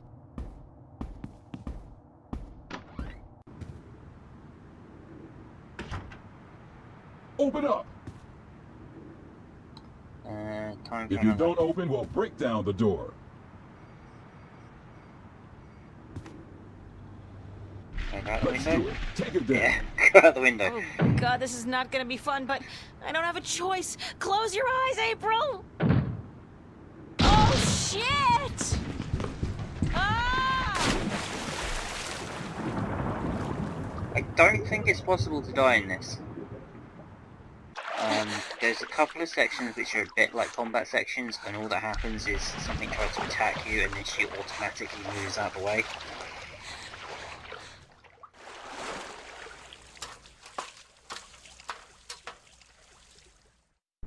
Unlike the second one, where it's definitely possible.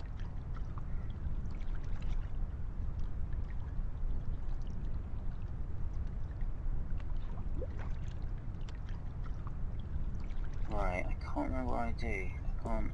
Oh, shit. Somebody's watching the entrance. There's no way I'm getting by without him seeing me. But there's no other way out of here either.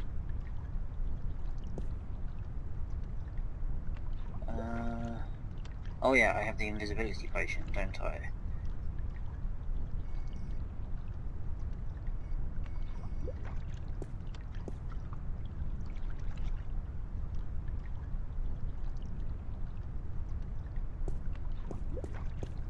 Who's there? I know somebody's there. I can hear you.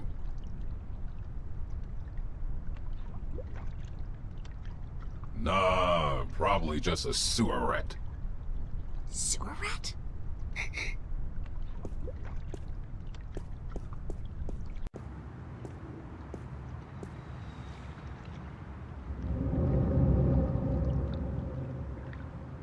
I got my body back. That was a close call, though. If I'd been caught, I don't want to think about what would have happened. Right. Cafe's closed. Can't go home. Can't get changed. There's only one way to go.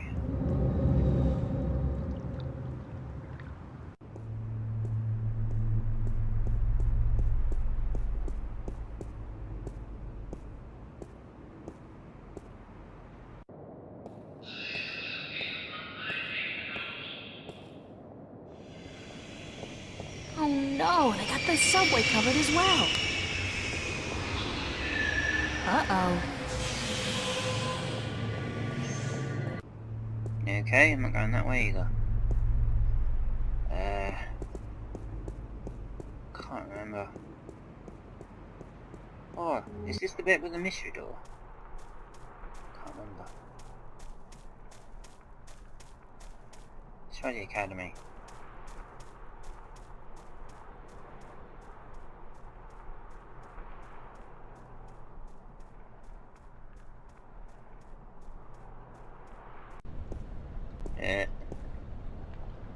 Trouble.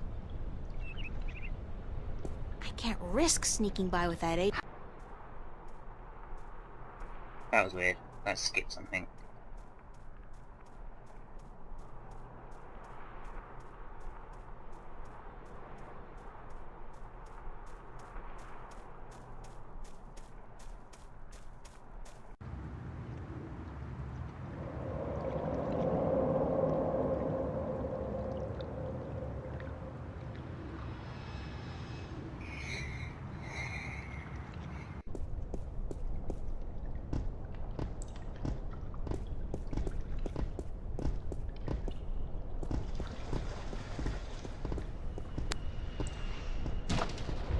What's that? The mystery door. It's open.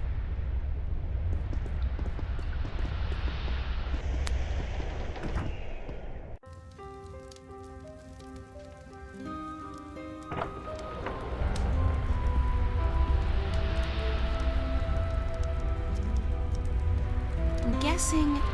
I'm pretty sure, actually. I'm not in Venice anymore. Now I know how Alice and Dorothy felt. Warm and cozy. Moby Dick, Oliver Twist, The World According to Garp, Zen and the Art of Motorcycle Maintenance, the Holy Bible.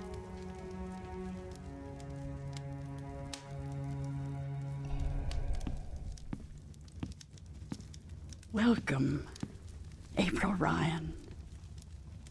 I won't ask how you know my name, but who are you? The Lady Elvane is my name now. And where am I? What's this place? This is my home, the house of all worlds. This is Arcadia? It looked like I passed through a shift, but it didn't feel... It felt different. Not like shifting. It's similar to shifting, except that you did not pass through dreams, and you're not in Arcadia, nor in Stark. This place is between and everywhere. But don't worry. You are safe from your pursuers, for the moment. Did you bring me here? You brought yourself here. But yes, I opened a doorway for you. Why? Because that's how the story goes, April. You escape. You outrun your pursuers, and your journey continues. It's been written, and we cannot change that now.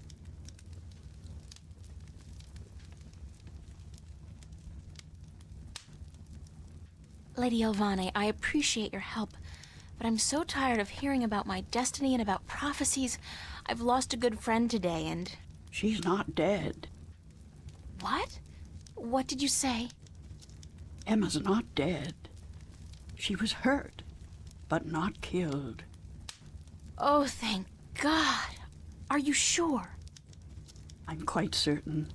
She's on her way to the hospital as we speak. But the others, Charlie, Fiona, they're angry at you. They blame you for Emma's pain and for not letting them in on the truth. They should blame me. I brought it all to them. The violence, the chaos.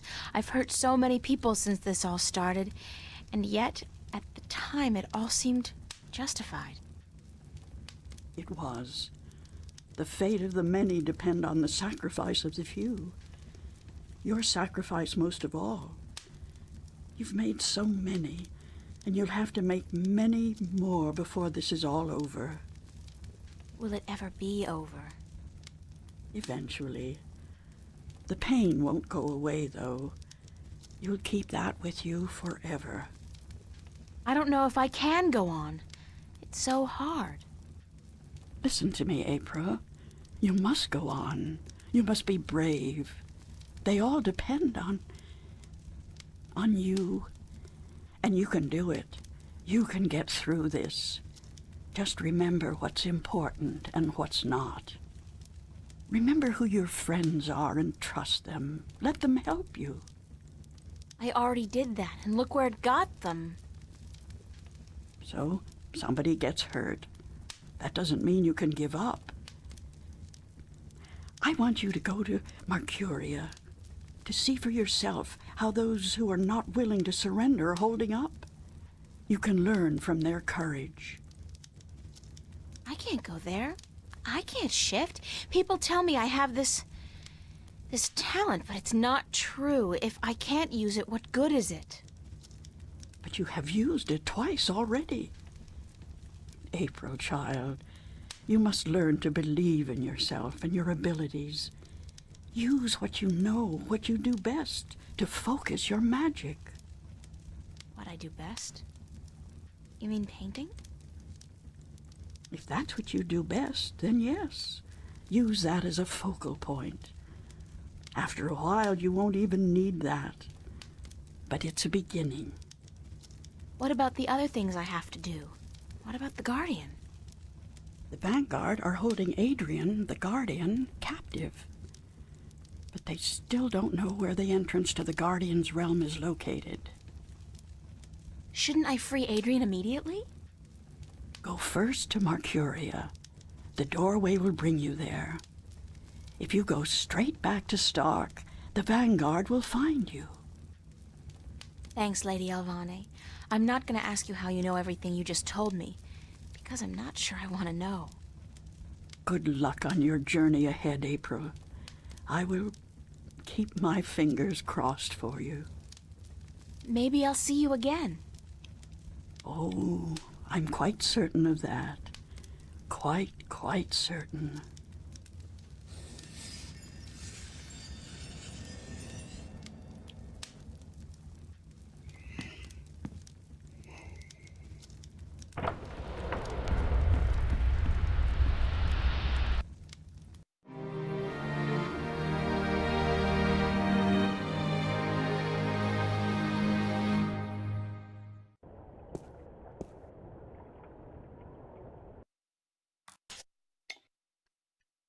Bum bum bum ba-dum. Might get this finished tonight if I play it tonight as well. It's deserted, and from the looks of the place, I'd say they left in a hurry, too.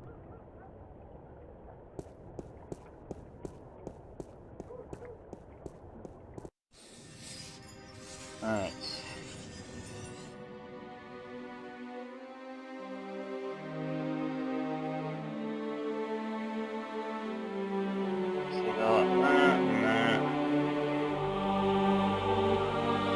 It's obviously a map of constellations, and that cross must be where the gateway to the Guardian's realm is located. Where that is, I have no idea. That's the Double People one, so I've got 3 of those. No, I've got 4 of those because I got that one, yeah.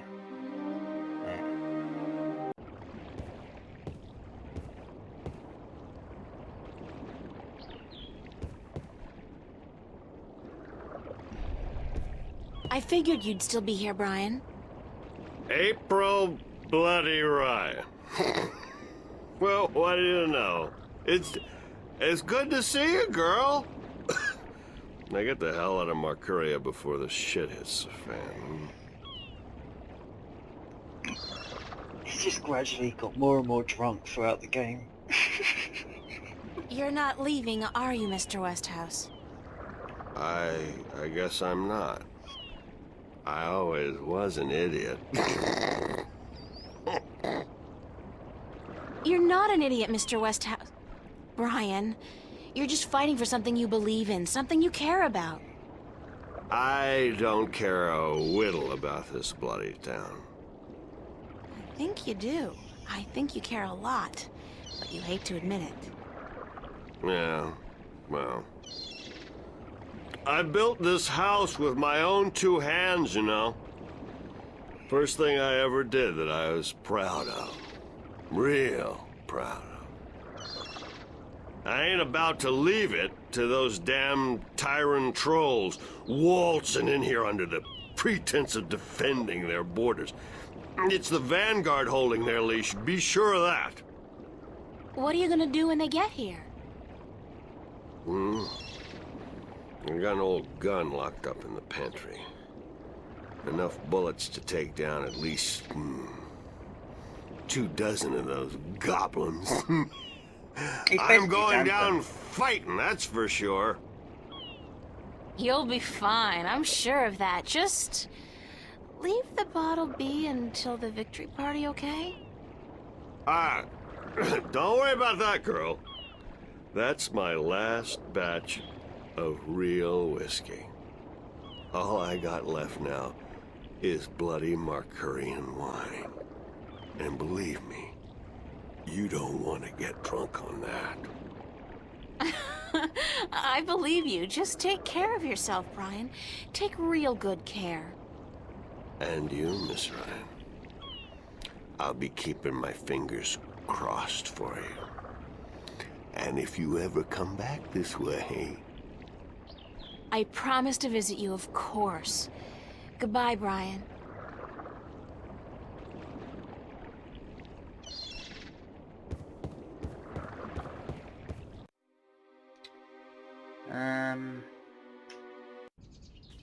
Let's have a chat with Noxus.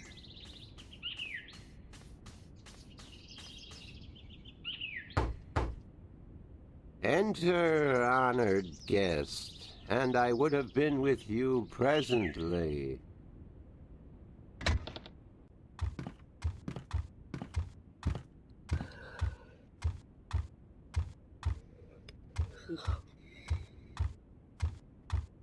I'm glad to see you're okay, Abnaxus. Should I not have been okay, April Ryan? I wasn't sure. Everybody else has left town. Yes, most everyone did. A war is coming. Shouldn't you be leaving too, then?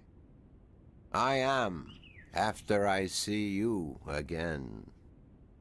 You shouldn't be putting yourself in danger for my sake, Abnaxus.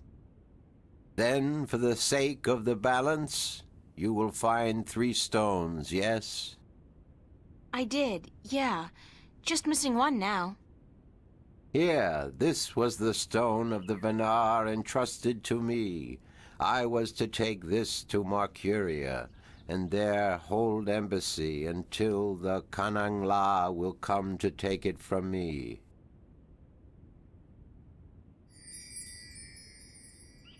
You had this the whole time? Why didn't you tell me before?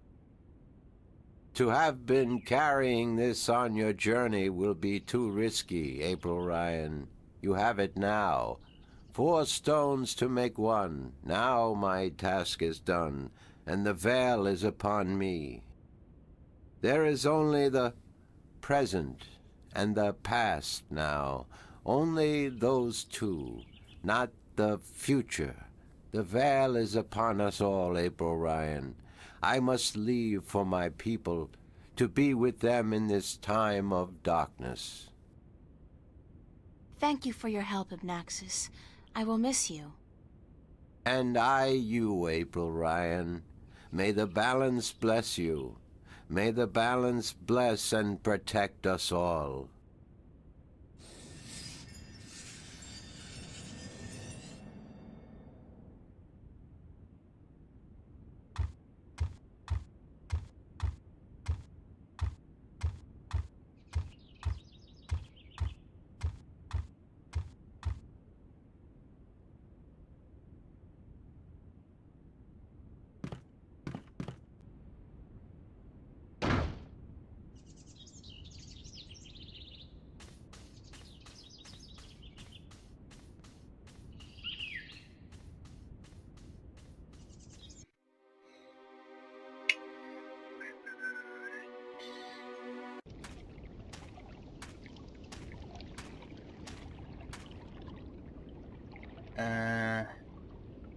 No, let's go back there.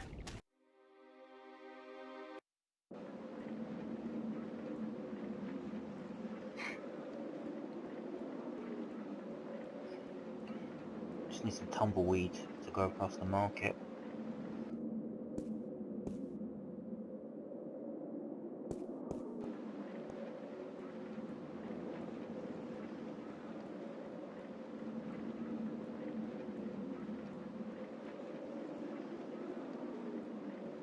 The doors are locked and bolted. I guess the Sentinel have decided to skip town with the rest of the population.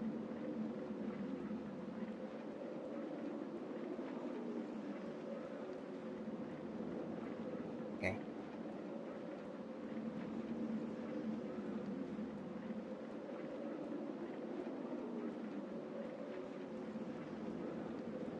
Alright, so I have the 4 stones to make the new disc.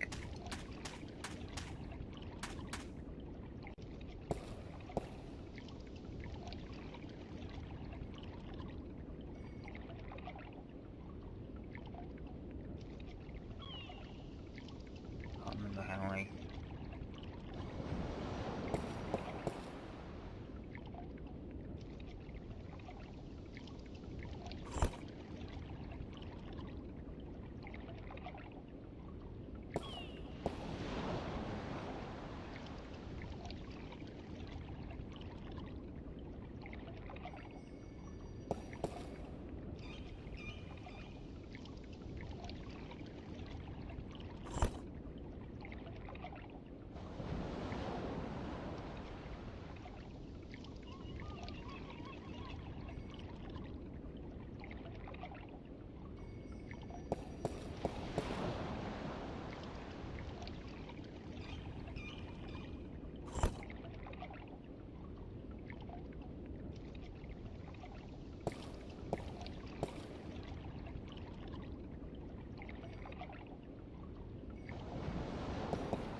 I think something's gone wrong. It looks like something's blocking the dragon's mouth from opening up completely.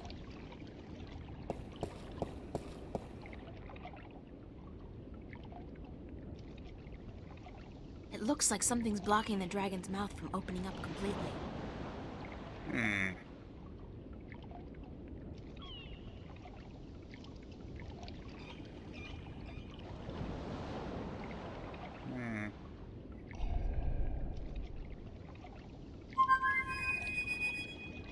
Oh, bye, Jasmine. Oh, why is Jasmine gone? It's just as crows appeared. That's a lot of shit, isn't it? Don't tell me. You need help with something you can't get to. Nice to see you, too. Why so cynical? Because it seems like the only times you call me is when you need me to do something. It's never to say, "Hello, Crow, what have you been up to?" Or, "Hey, just wanted to let you know how much I love you." Sorry. There's just so much on my mind I forget to treat my friends right. Friend? I'm your friend. Whatever you need me to do, babe, I'm there.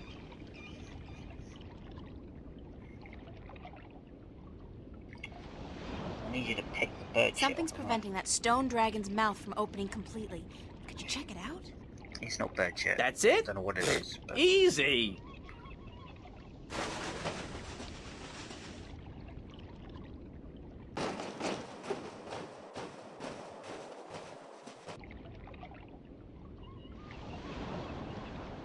Yeah, I see what's wrong here. When was the last time they cleaned this thing? There's there's pigeon crap all over it. Some of it's so old it's almost petrified. Great! Peck it off. Peck it? No, that's disgusting. Nobody told me I was gonna be pecking pigeon crap when I joined up for this adventure. Crow? Peck it off! Yikes!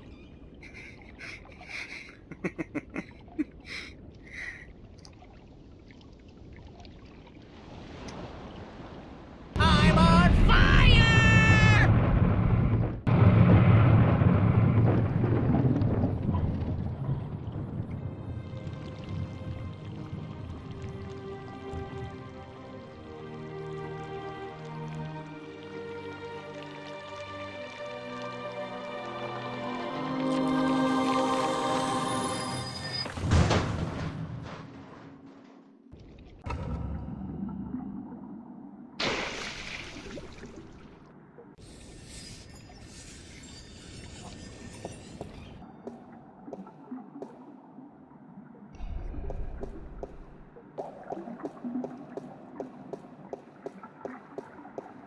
So you're still here? Eh? Oh, it's just you. If you have come to use the library, I'm afraid I must disappoint you. We're all very busy today. Very busy indeed. Don't worry, I didn't come by to do any reading today. Good. With the Tyrant army approaching, we don't have much time. Is Vestrum Tobias around? Oh, goodness. You do not know? I'm sorry to have to tell you this, but Tobias, he's dead. Murdered. No, by whom? We don't know, but we suspect Vanguard agents, of course. In the chaos of the evacuation, the soldiers had their hands full making sure no one was trampled, and that looters were promptly apprehended. When we visited the temple after everyone had left, there were so many books and valuable artifacts we wanted to bring here for safekeeping. We found Tobias by the mules he loved so dearly. He'd been stabbed in the heart, and from the looks of it, he didn't resist much at all. He probably even knew his assailant. Why Tobias? He was the kindest, gentlest man I've ever known. Always helpful, always ready to listen. I'll really miss him. So will all of us. He was a great man, and a great Vestrum, and we will never see another like him. But unfortunately, there were many who disagreed with his views, and the Vanguard, well, they would be happy to see the end of him for good. Another reason for doing everything we can to stop them.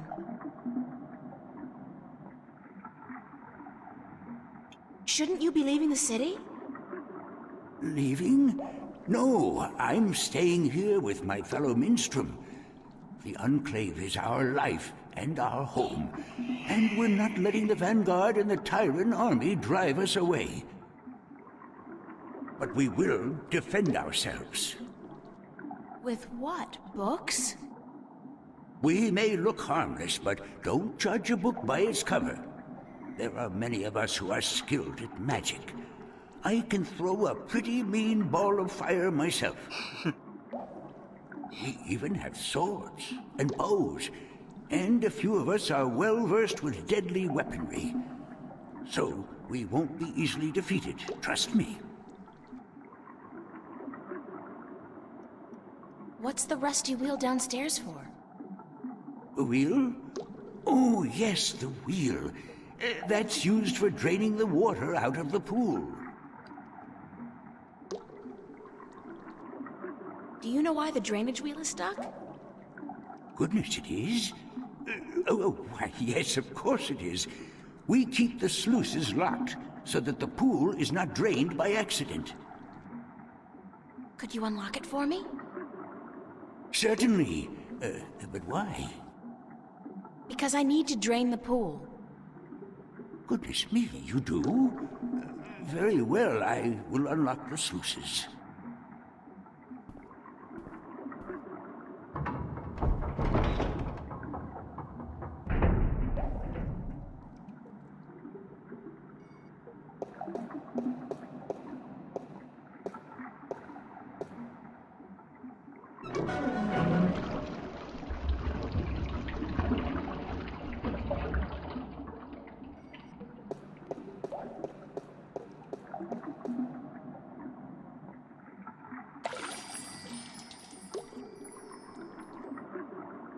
It's the complete and assembled stone disc, forged by the fire of a dragon and chilled in the cool waters of the Sentinel Enclave.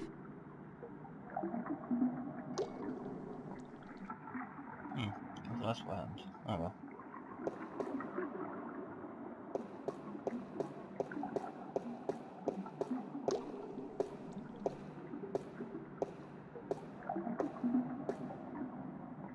Goodbye, library man.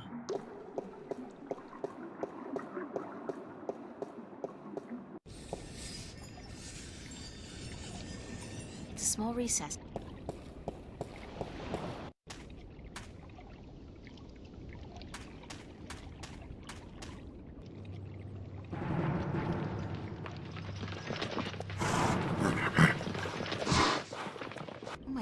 God, it's an army heading this way, and they've got the road blocked. Where's a shift when you need one? I'm in real trouble here. Come on, shift, shift. I did it last time I was scared out of my mind, and I don't feel any safer now. It's not working. I'm just gonna have to hide out in the... Oh!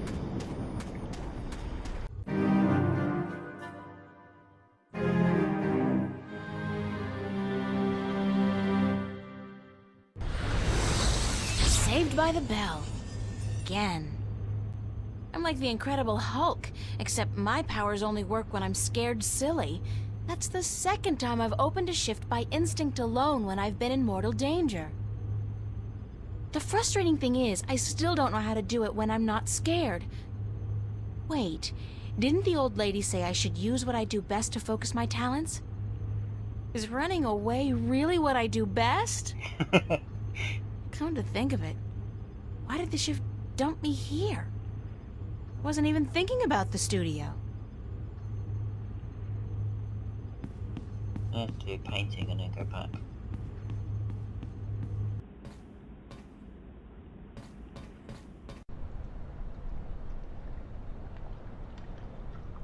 Oh no, more agents!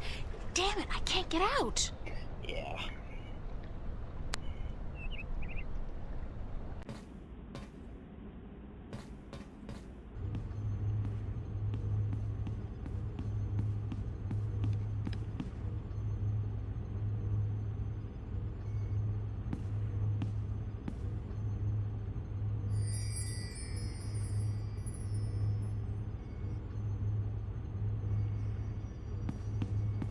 The old woman, Lady Elvane, was it? She said something about using my craft to focus my powers, to learn how to open a shift at will. I guess it's worth a try.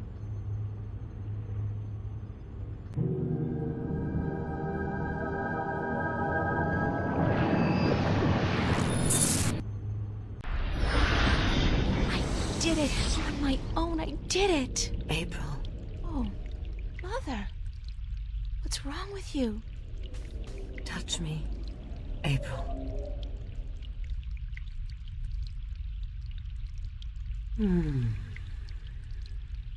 What's happening to you, Mother? I am dying, April. But you can't die. You're the Mother, the White Dragon. You're eternal. Aren't you? The mother is, April, but I am not. It is time for the new to replace the old, for the seed to grow into a flower, and for the withered and the gray to turn to dust and pass on into the ages. Help me understand, please. Take my blue eye, the crystal. You need it. But I can't. Take it, quickly. Thank you.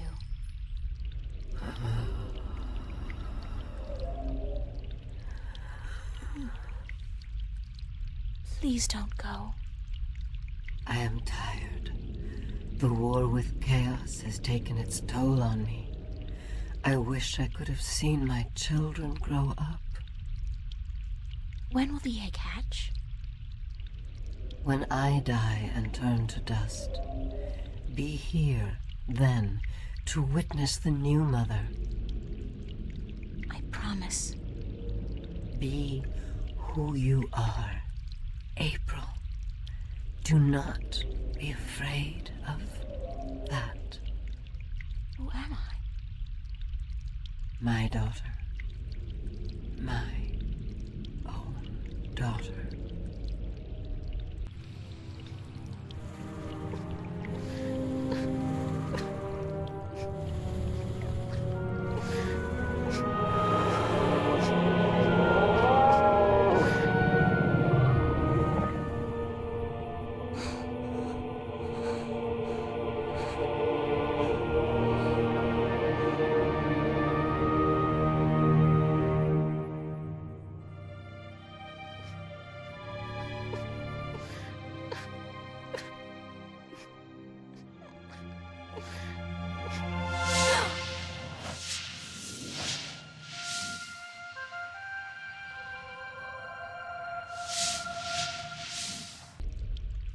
Be who you are.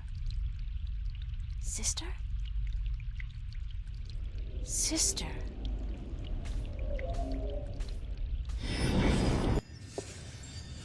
I can do it now. I can shift. It's not easy, but I can do it. Ironic as it may be, though, I think I've done all I can do in Arcadia. I have the 2 Arcadian Dragon's Eye jewels, the disc, and the star map. Now I need to find the Guardian, the 2 missing jewels, and somebody who can help me decipher the star map, and I have to look for those things here, in Stark.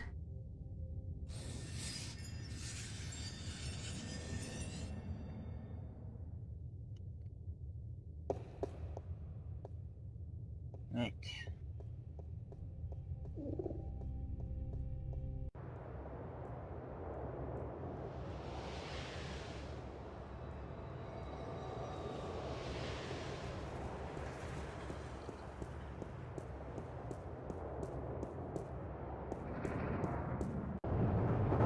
Sweet old ladies just ain't what they used to be.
Sorry I'm late. Whoa! It's the fake ID girl. Hold on. Fake ID girl. You got it? Where you been, man? I've been holding on to this for a week now. Yeah, a week. What's the trouble? I paid up front. What's the trouble? What's the fucking trouble? The trouble is, baby, this thing's hot. It sizzles, man. They catch me with the shit on my hands, they give me 20 at least. Like you wouldn't get twice that for any of the stuff you have in here. Yeah, but that's mine, man. Mine. My problem. This here is yours. Shit, take it. I don't want it anymore. What up? That's all.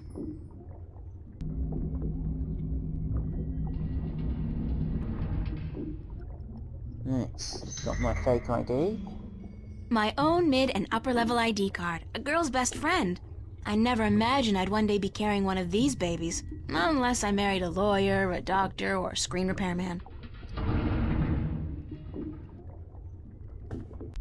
Right.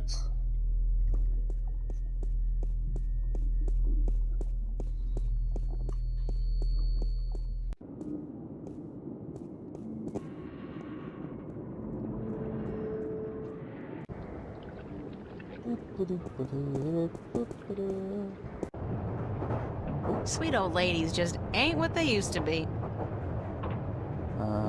Metro? Yes. And so... Here's the...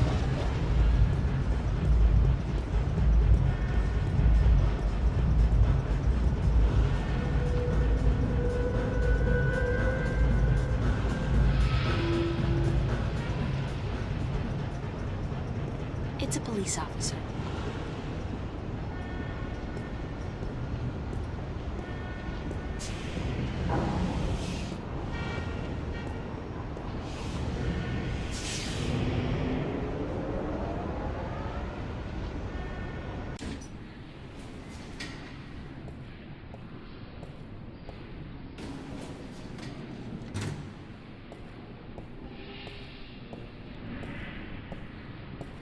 Tubes, shuttles, it's bin. It's a garbage bin.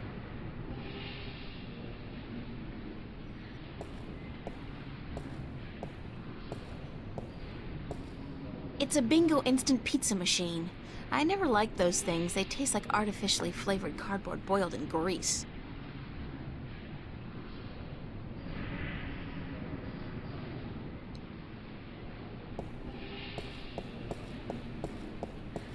They got the coolest clothes in that store. The coolest and most expensive. I saved for months to buy a pair of socks there once. The coolest pair of socks I ever had.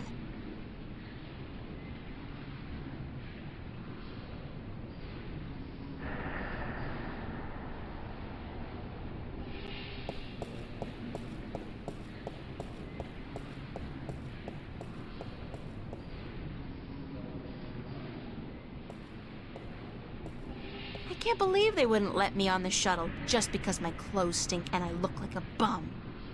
I mean, considering what I've been through in this outfit, I'm surprised I look as presentable as I do. Oh, pets.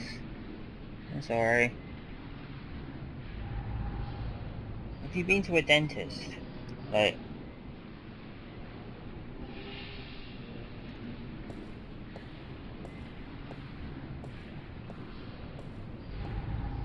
I could definitely do with a change of clothes.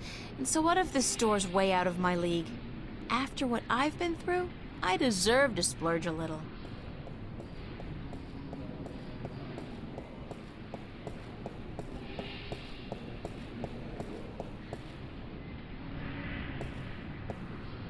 I look good, I feel good. Thank God they had a thermal shower in there. I needed a proper disinfection and delousing.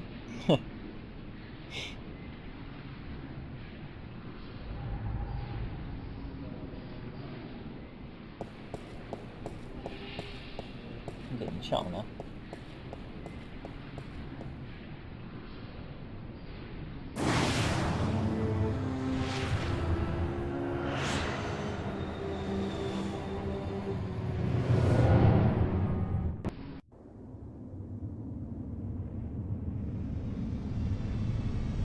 You think you'll find tomorrow? You better do, because, I don't know.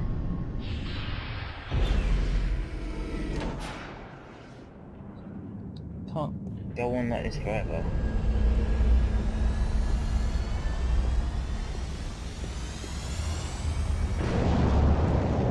Officer? Yes, ma'am? Can you direct me to the MTI building? Certainly. See that huge, massive, towering building over there? That's it. Yes, ma'am. Okay, thanks. You're welcome, ma'am.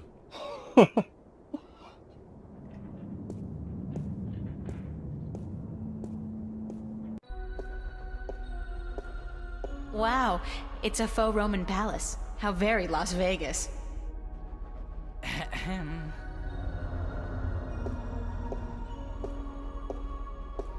Stunning. In a creepy neo-fascist way. Hush. Scary. I believe that circle with a big X through it is supposed to represent the destruction of the balance. These guys don't kid around.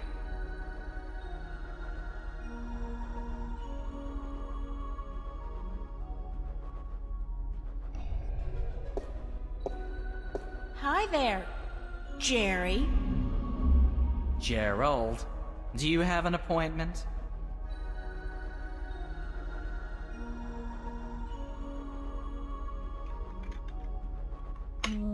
I really need to see your boss, Jacob McAllen. There is no one here by that name, miss. This is a private building. I'm going to have to ask you to leave.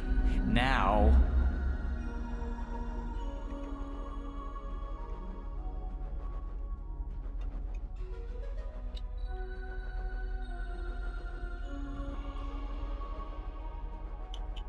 How do I call the elevator? You do not, miss. I call it. All right, thanks. No, you misunderstand. I call it. For people who work in the building, or for those with appointments with the people who work in the building. You are... how shall I put this? Street vermin. A hooligan. Scum. You were homesick the day they taught diplomacy, weren't you, Jerry? Gerald, please leave the building.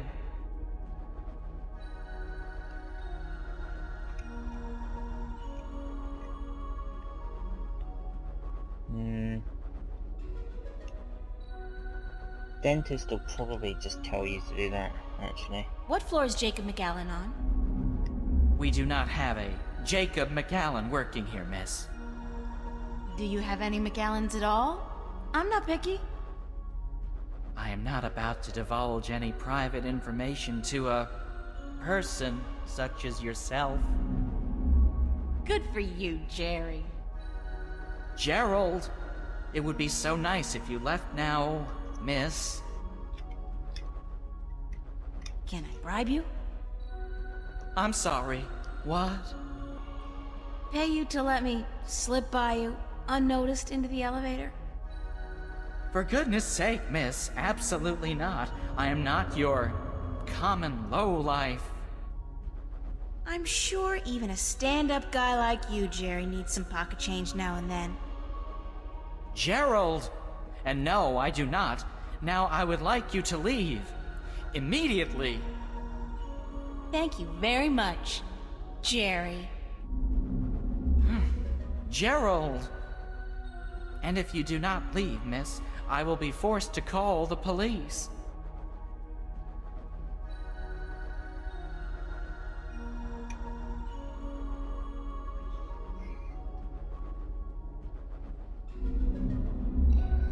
To be honest, Ansem, I think you could probably pay $50 to rip Pez's teeth out. Hi again, Jerry. Gerald, and did I not tell you to leave? Thanks, Jerry. Okay. Can't remember what it is I do here.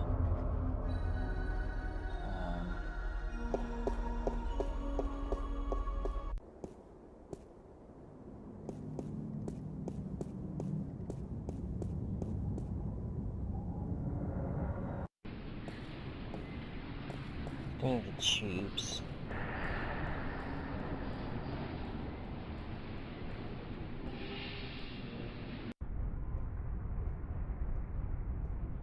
Oh yeah, this is how I get my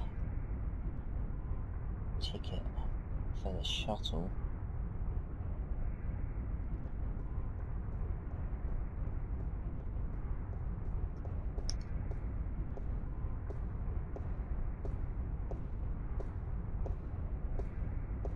Today's arrivals. Shuttles are inbound from most of the orbiting stations, but traffic from the Morningstar dominates. It's a list of today's departures to the orbiting stations. Most of these are bound for the Morningstar, an MTI-owned station in geostationary orbit above the city.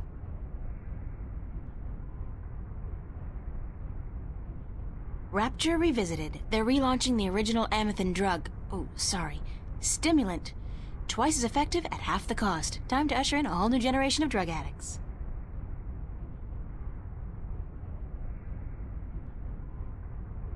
Those documents are just for show, to create a faux retro atmosphere and put the customer at ease. I mean, if they got paper around, they've got to be good people, right?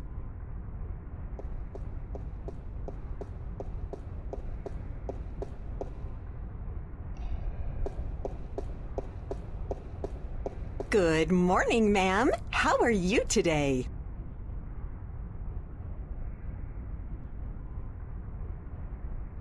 Aside from the fact that the fate of two worlds rests on my shoulders? Yes? Just peachy, thanks. That's good. How may I help you today, ma'am? How does it feel working for the dark side? Pardon me, ma'am? I mean, it's slavery, isn't it? Certainly not. That's a popular misconception. In fact, our colonists are given the best of care, a job suited to their talents, and a full salary. You tell yourself that if that makes it easier to sleep at night. That's all, thanks.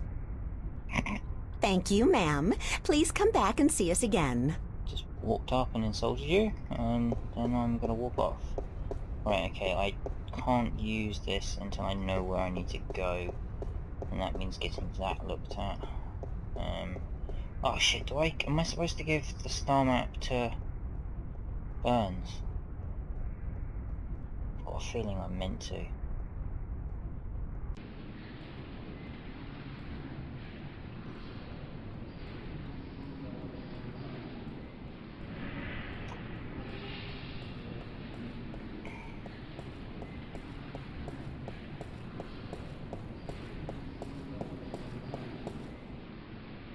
I am sorry, but this Bingo instant pizza maker has been shut down by order of the Newport Department of Biological Warfare. About time, too.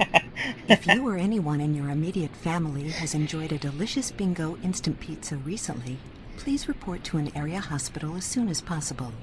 Have a nice day. It's a garbage bin. Okay. This... Can't remember.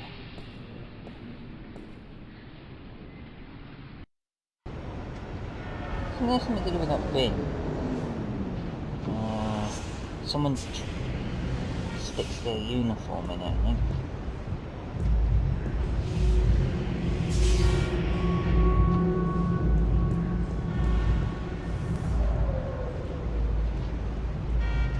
Let's try going back to Burns. The shipyard's been closed.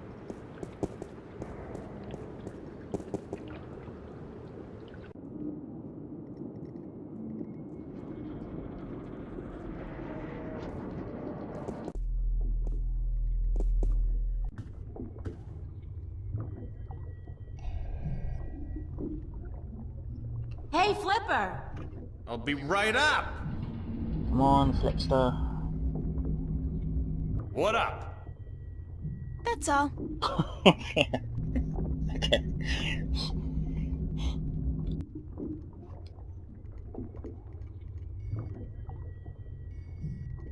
Yeah, that was it. Any chance of you deciphering this for me?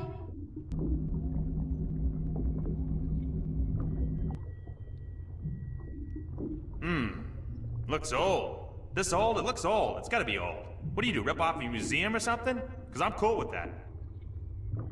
It was a gift. Would you be able to calculate the coordinates of that cross based on the positions of the stars? Shouldn't be a problem, as long as this thing's accurate. I'll just do some chem trace tests. See when it was made, and then figure out the rotation of the constellations and calculate the... Yeah, sure. And what's it gonna cost me? This time, you still got credit from the AG unit you gave me. Works like a fucking charm, I'll tell you, baby. It's hot. I can float like the wind. Duds. Even with two people on at the same time. Oh, yeah. I don't want to know that. So, when can I get the results? Can't do the chem tests here, but I'll call a friend of mine. Owes me a favor. Come back later. Yeah, later. Much later. Sure. And hey, don't wait a week this time. Got it.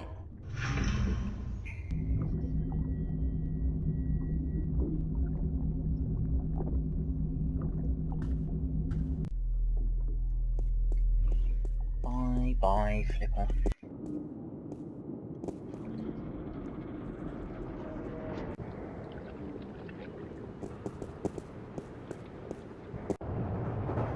Sweet old ladies just ain't what they used to be. Okay, now I go back. I think you have to do that. Then...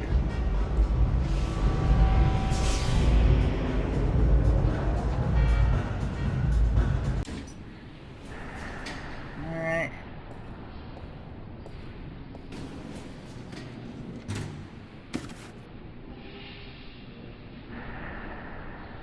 Yeah, there you go.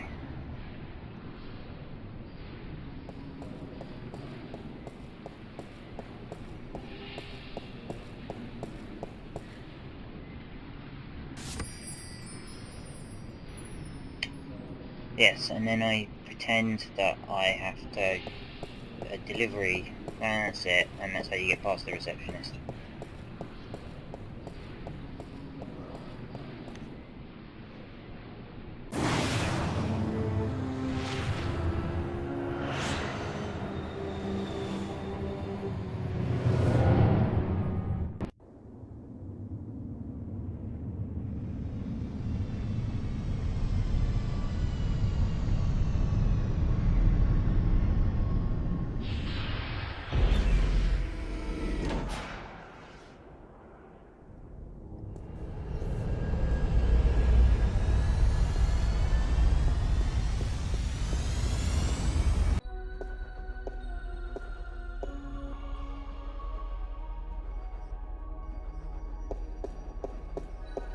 Got a pizza delivery for Mr. McAllen.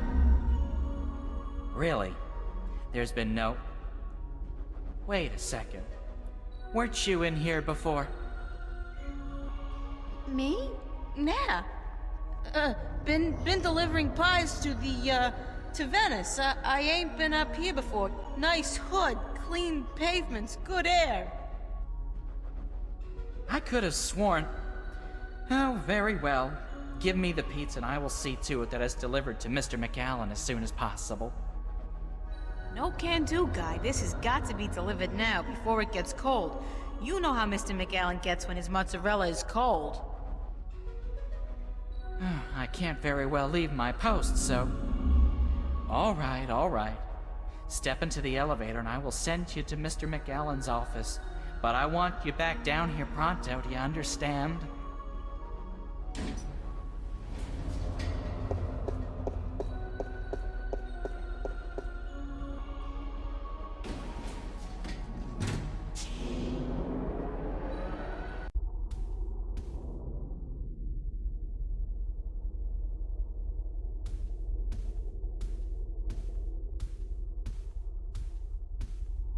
I don't know what they're growing in these tanks, but whatever it is, it's disgusting and alive. What is that? It looks... God, it looks human! I'd guess the Vanguard are growing these creatures for a purpose. Maybe soldiers? That's one war I'll do my best to prevent.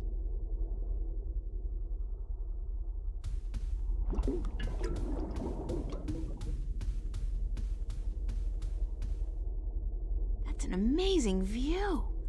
I can see clear across the city.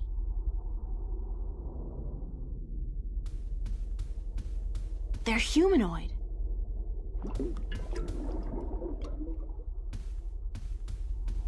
There's another elevator here, and apparently it only goes up.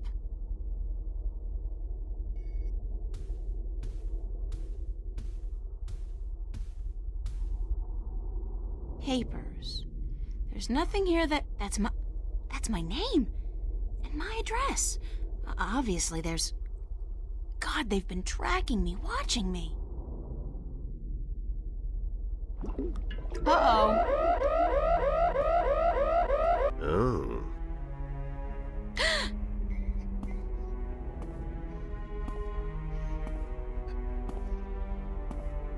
You were the last person I'd expect to find here, Shifter.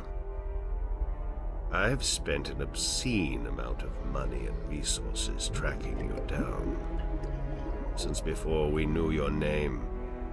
Before you even came to Newport. And then you simply walk into my lab. Like a mouse into a great big trap. Looking for the cheese, I'd imagine. The Guardian. Well, he's not here, I'm sorry to say. He's being held elsewhere, awaiting your directions. You do have them, yes. The directions to the Guardian's realm.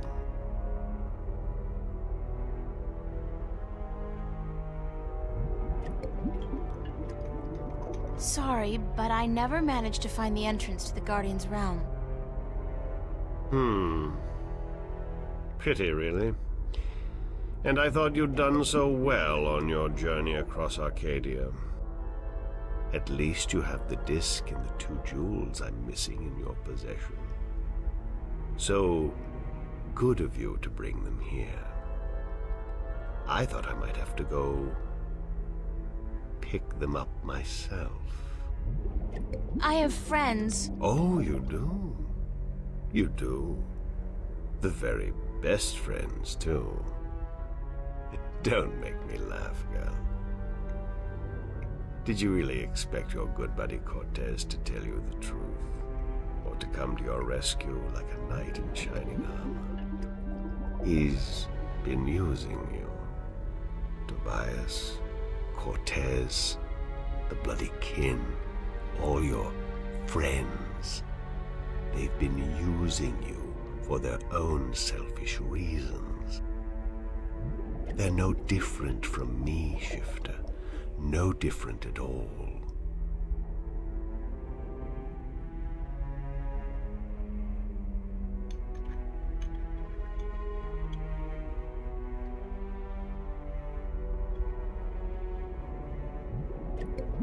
How have they been using me?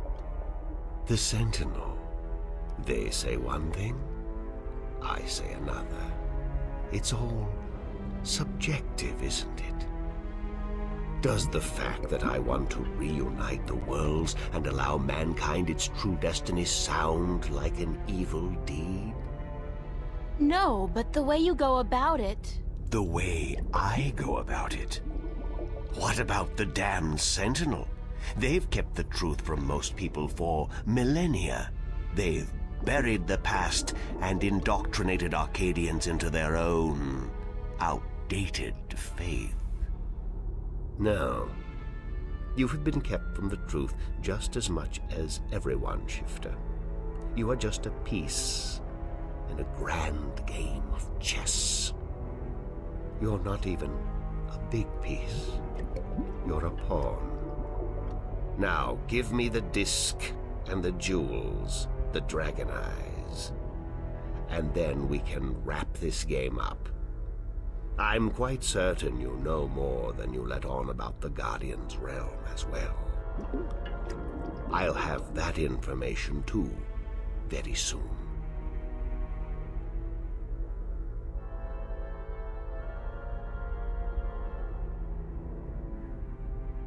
I'm not giving you anything.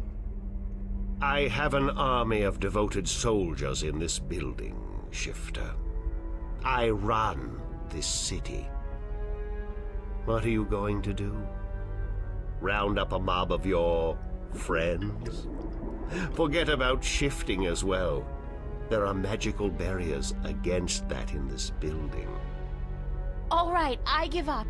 Here's the disc and the jewels.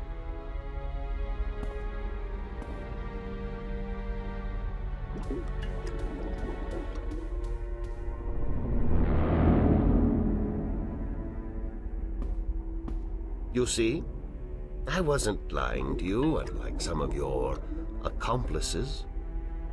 You don't have a choice. You must give me what you have.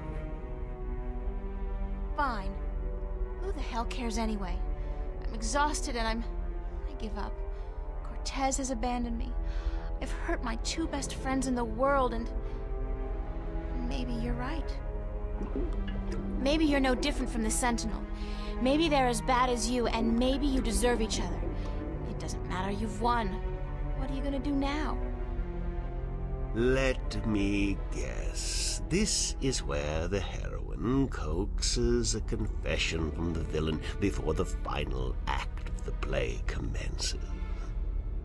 Very well. I'm all for a satisfying denouement. What now? I have the Guardian, I have the disc, and the jewels, the key to the tower. And soon, if you play along like a nice little girl, I'll know where the gateway is. So you don't need me anymore? Apparently not. I thought I might, so I decided not to kill you. But now that I have the Guardian himself, your role in this game is... up. After you tell me what I need to know, of course. Then what will happen to me? Nothing. I'll let you go. You can do me no harm, and I'm not a cruel man. Not unusually so, at any rate.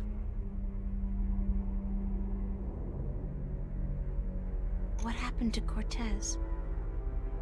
Cortez. I had Gordon take care of him. He was just interfering too much for his own sake. There are rules, and he broke them. He brought you into... He broke the rules. What will you do once you open the gateway to the Guardian's realm? Gordon Alloway will take the Guardian's place in the tower, and he will rule according to my plan. The worlds will be reunited, and the Earth will be one realm, as it was, and as it should be. So, this is all part of your master plan to rule the Earth? When you put it like that, I guess yes.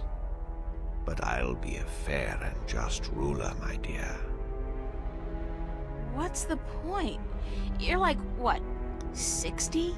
In another 60 years you'll be dead, and then what? Leave the kingdom to your firstborn? I'll be around a lot longer than 60 years. A lot longer. You really don't know me, do you? You really don't know anything about me. Apparently not. How did you get the other 2 jewels? I've had one of them for ages. The other came into my possession only a week ago, as luck would have it, and now I have the last 2, and the disc. Why didn't you go look for the jewels and the pieces of the disc yourself? I would have, but my power over Arcadia has been disturbingly limited until now. The Tyrant have proved a valuable addition to my disciples, and with their help, I've dispensed with most of my opposition in Arcadia. But still, locating the stones would have required the cooperation of the Sentinel. Now, I may be a charismatic man, but I doubt they would have told me anything. And those wretched magical races, you think they would have cooperated? No.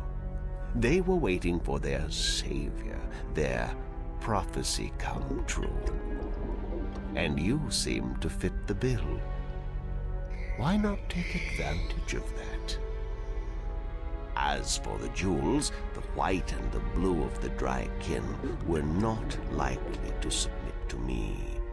And that was a battle even I'd be well advised to avoid.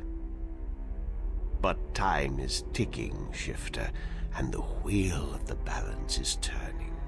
Please, enter the elevator to your right. I want to show you something. Yes, Peds, rules.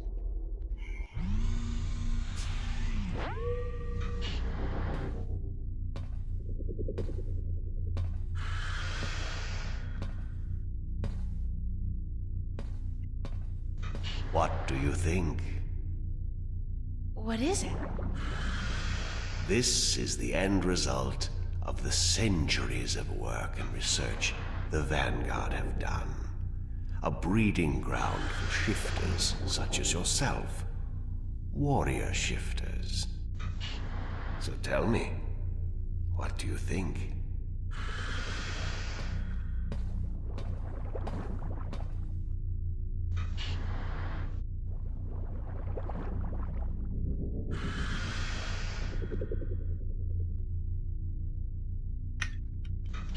Does it matter what I think?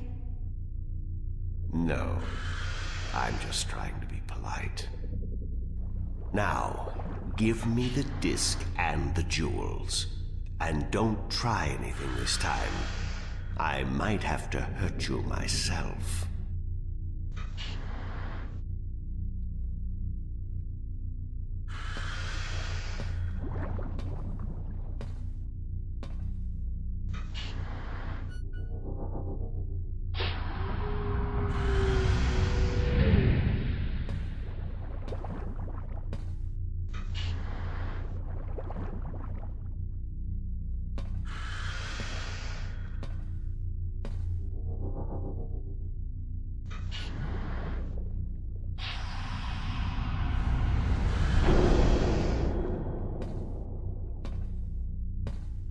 I will ask this one last time, because I am a patient man. Where is the gateway to the Guardian's realm?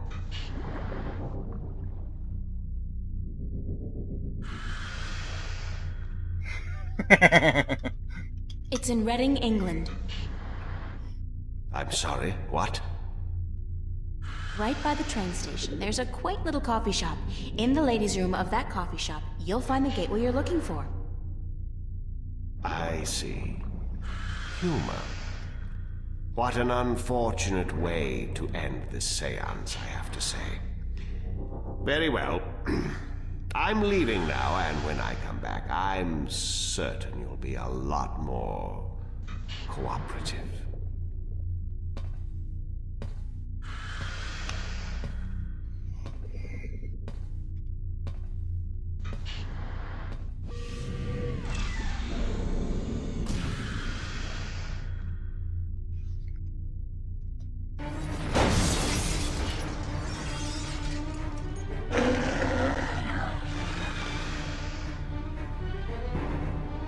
It's a monster!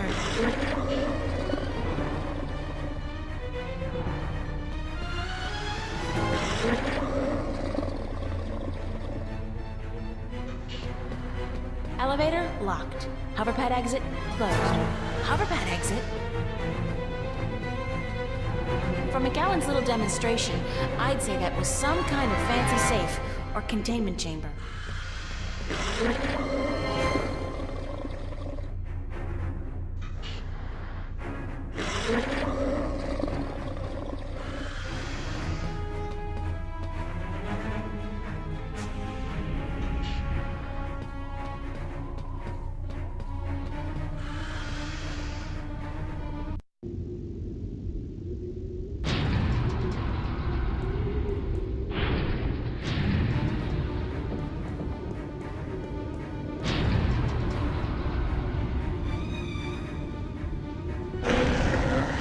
Still coming after me.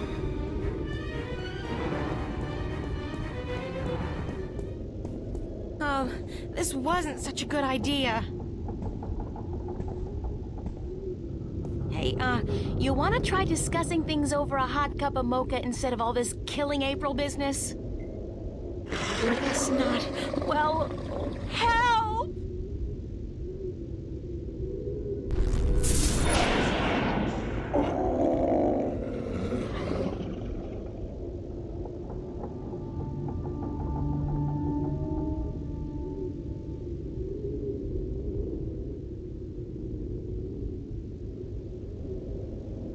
Cortez!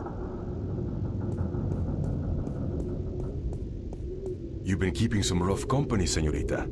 Better be more careful in the future, no? Where have you been? What? Were you worried? Yes, no, I mean, I was scared you were, you know, dead. So you care about me. Ave Maria Purísima. What am I going to do now without you telling me to get lost?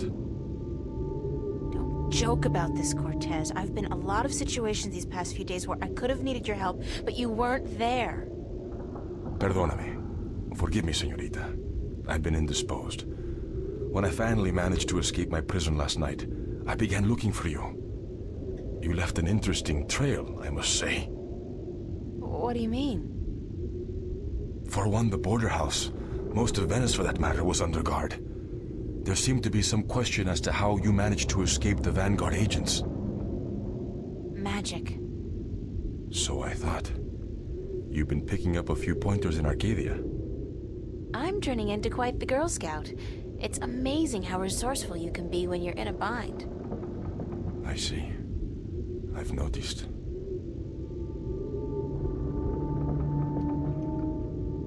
How did the Vanguard capture you? With a small army, and with the help of a very dangerous man, Gordon Holloway. I met him. Not the most personable guy in the world, and he could really do with some sun. Gordon is a creature of pure logic.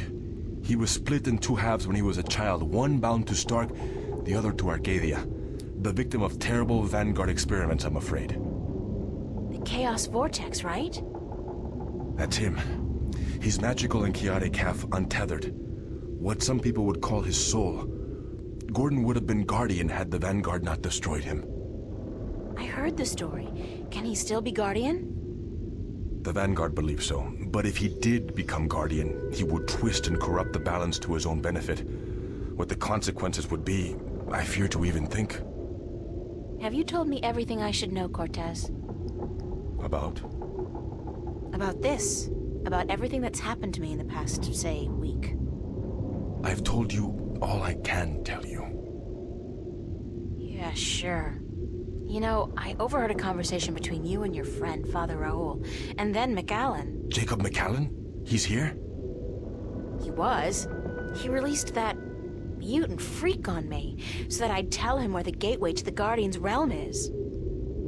Ay, Dios mío. We must get you away from here. He's a very dangerous...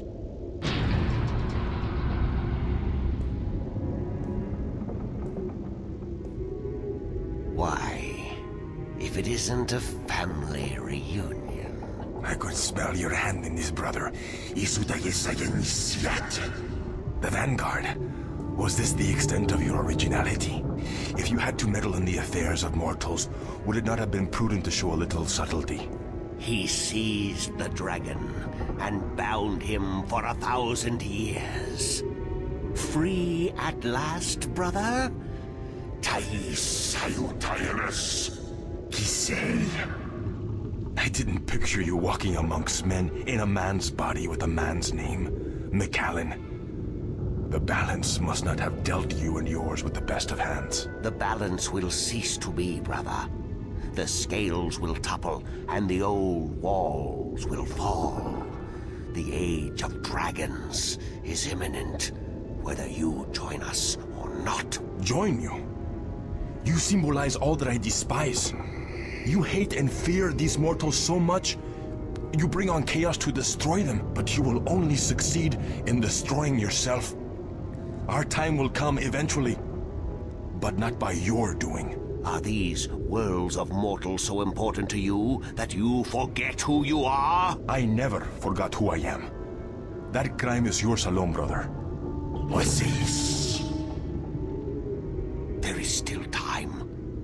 You are blood of my blood, kin to my kin. You are immortal dragon. And our destinies weigh the scales of the universe. Where do you get all those cliches, kin to my kin? Doesn't it ever bother you that you sound like a badly written play? Oh, well. I will not miss your sarcasm, brother. It always felt a little... strained. Tabas!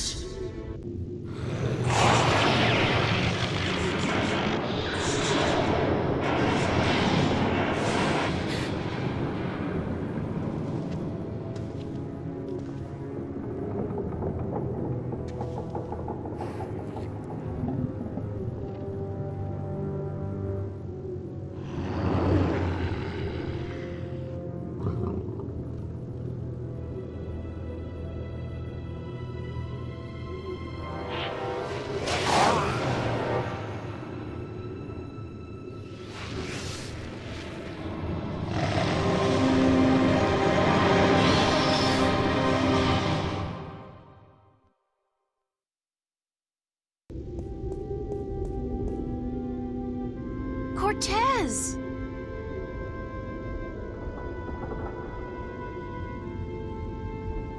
Cortez's watch stopped. Oh God, his heart. That's what Brian said Cortez called it. His heart.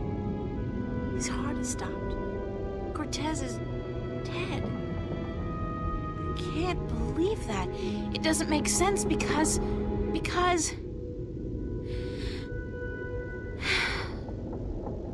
He's gone. They all die. God damn! I can't. Everybody I love dies. Everybody I love.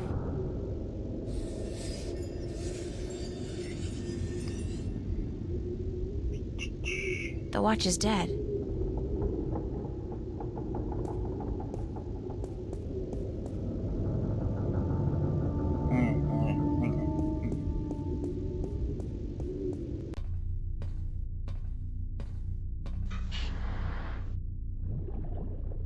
It's a fancy safe or containment chamber.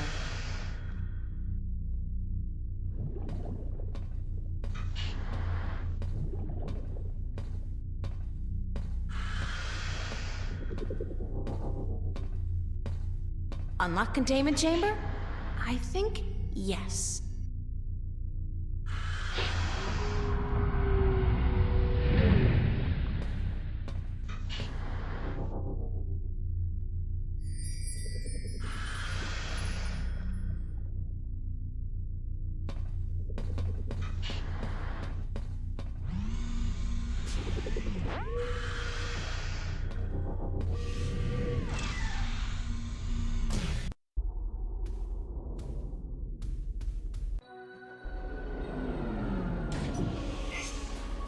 And what, pray tell, took you so long? Excuse me. I'm talking to you. Stop. Screw you, Jerry.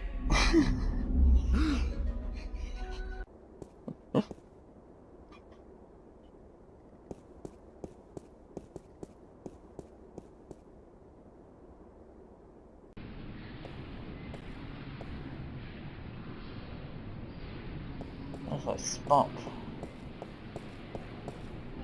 Alright.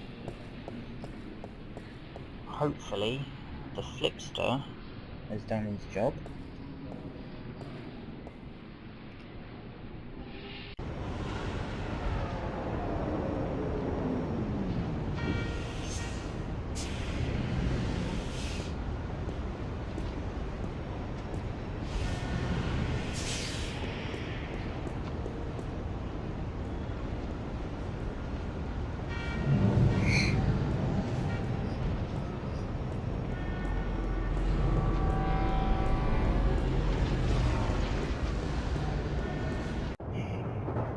Aw, my sweet old lady.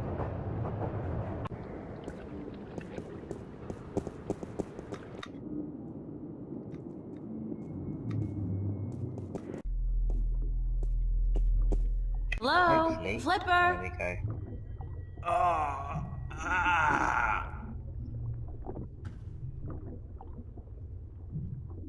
Oh my god, what happened to you? They shot me. They took the fucking map. Who? I'm sorry. Sorry, I didn't mean to, but they promised me I'd walk again. Who did?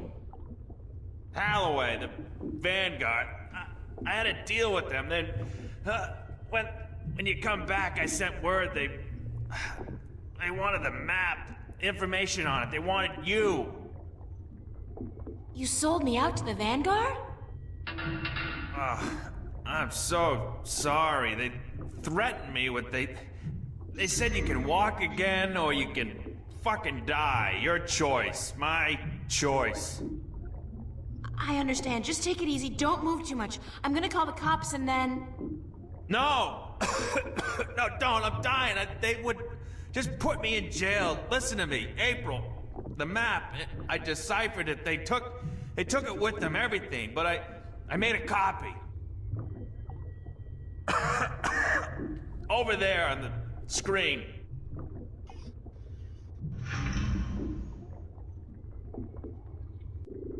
What am I looking at? I played with the map you gave me, and though there was information missing, Why don't you just take it easy for a while? Don't say anything. They took it. See the flashing cross? That's the destination on the map. Some kind of anomaly, I guess. Nothing about it in any databank, but right next to it, there's a spaceport, the Morning Star. Transfer terminal to the colonies, luxury hotels, casinos. If you need to get to the position on the map, that's the way to do it. Go to the Morning Star. Halloway was bringing something with him up there to the station. I heard them talking about it. Sounded important. The Guardian? It's gotta be the Guardian. These guys are bad, the worst. You gotta be careful. I'm fucking telling you. I'm the only chance we got. I know. Get him. Get up there to the Morning Star. Go to the Morning Star. Do what you have to do now. I will. sorry. You okay, Flipper? Flipper! Damn. Thanks, Flipper.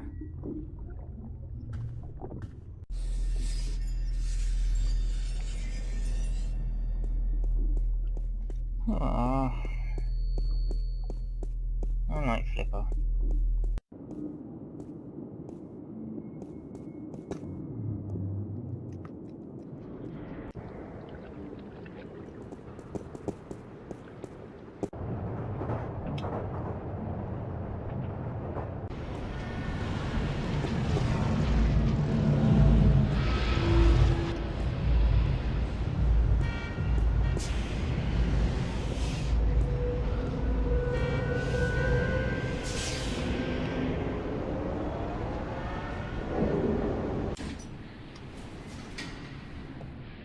Right. Now I have a destination.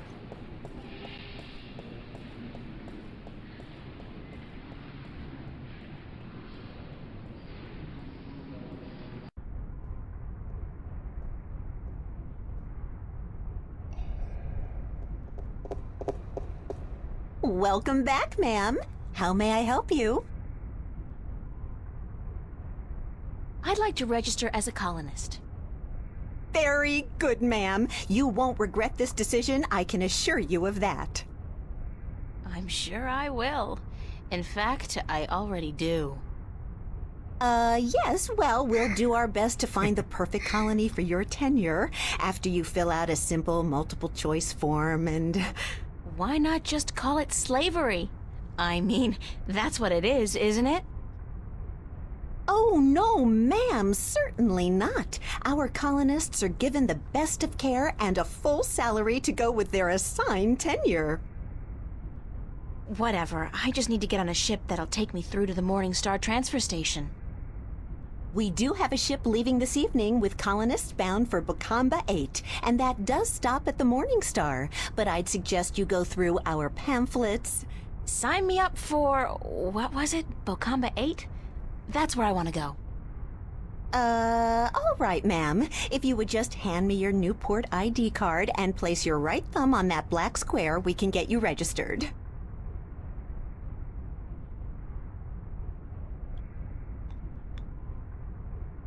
There. That's it, ma'am. You're registered. Now, if you just take your baggage... No baggage. Nothing, ma'am? Well, you will receive everything you need when you get to the colonies, so no problem. Just head up to gate number 1 and wait in our lounge. And I have to remind you that if you choose not to board your ship this evening, you will have committed a corporate offense, and you will be subject to imprisonment. And a nice day to you, too.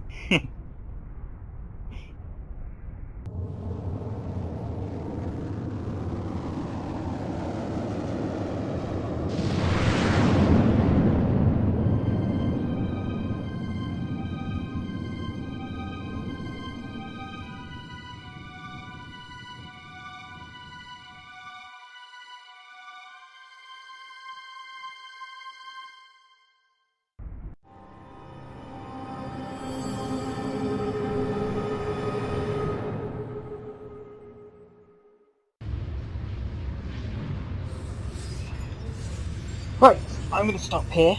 We're nearing the end. Very much so. In which case, I may be back on tonight for the end. Depends on what you do, guys, and whether or not you're streaming anything or playing anything or whatever. No need to rush. I could do it tonight, or I could do it tomorrow. It's fine. But yeah, I'm nearly there. So yeah, we're in space now. Go away, you annoying little flashy bit. Yeah. Earth. I didn't know it could look so beautiful and peaceful. In which case, I'll see you later.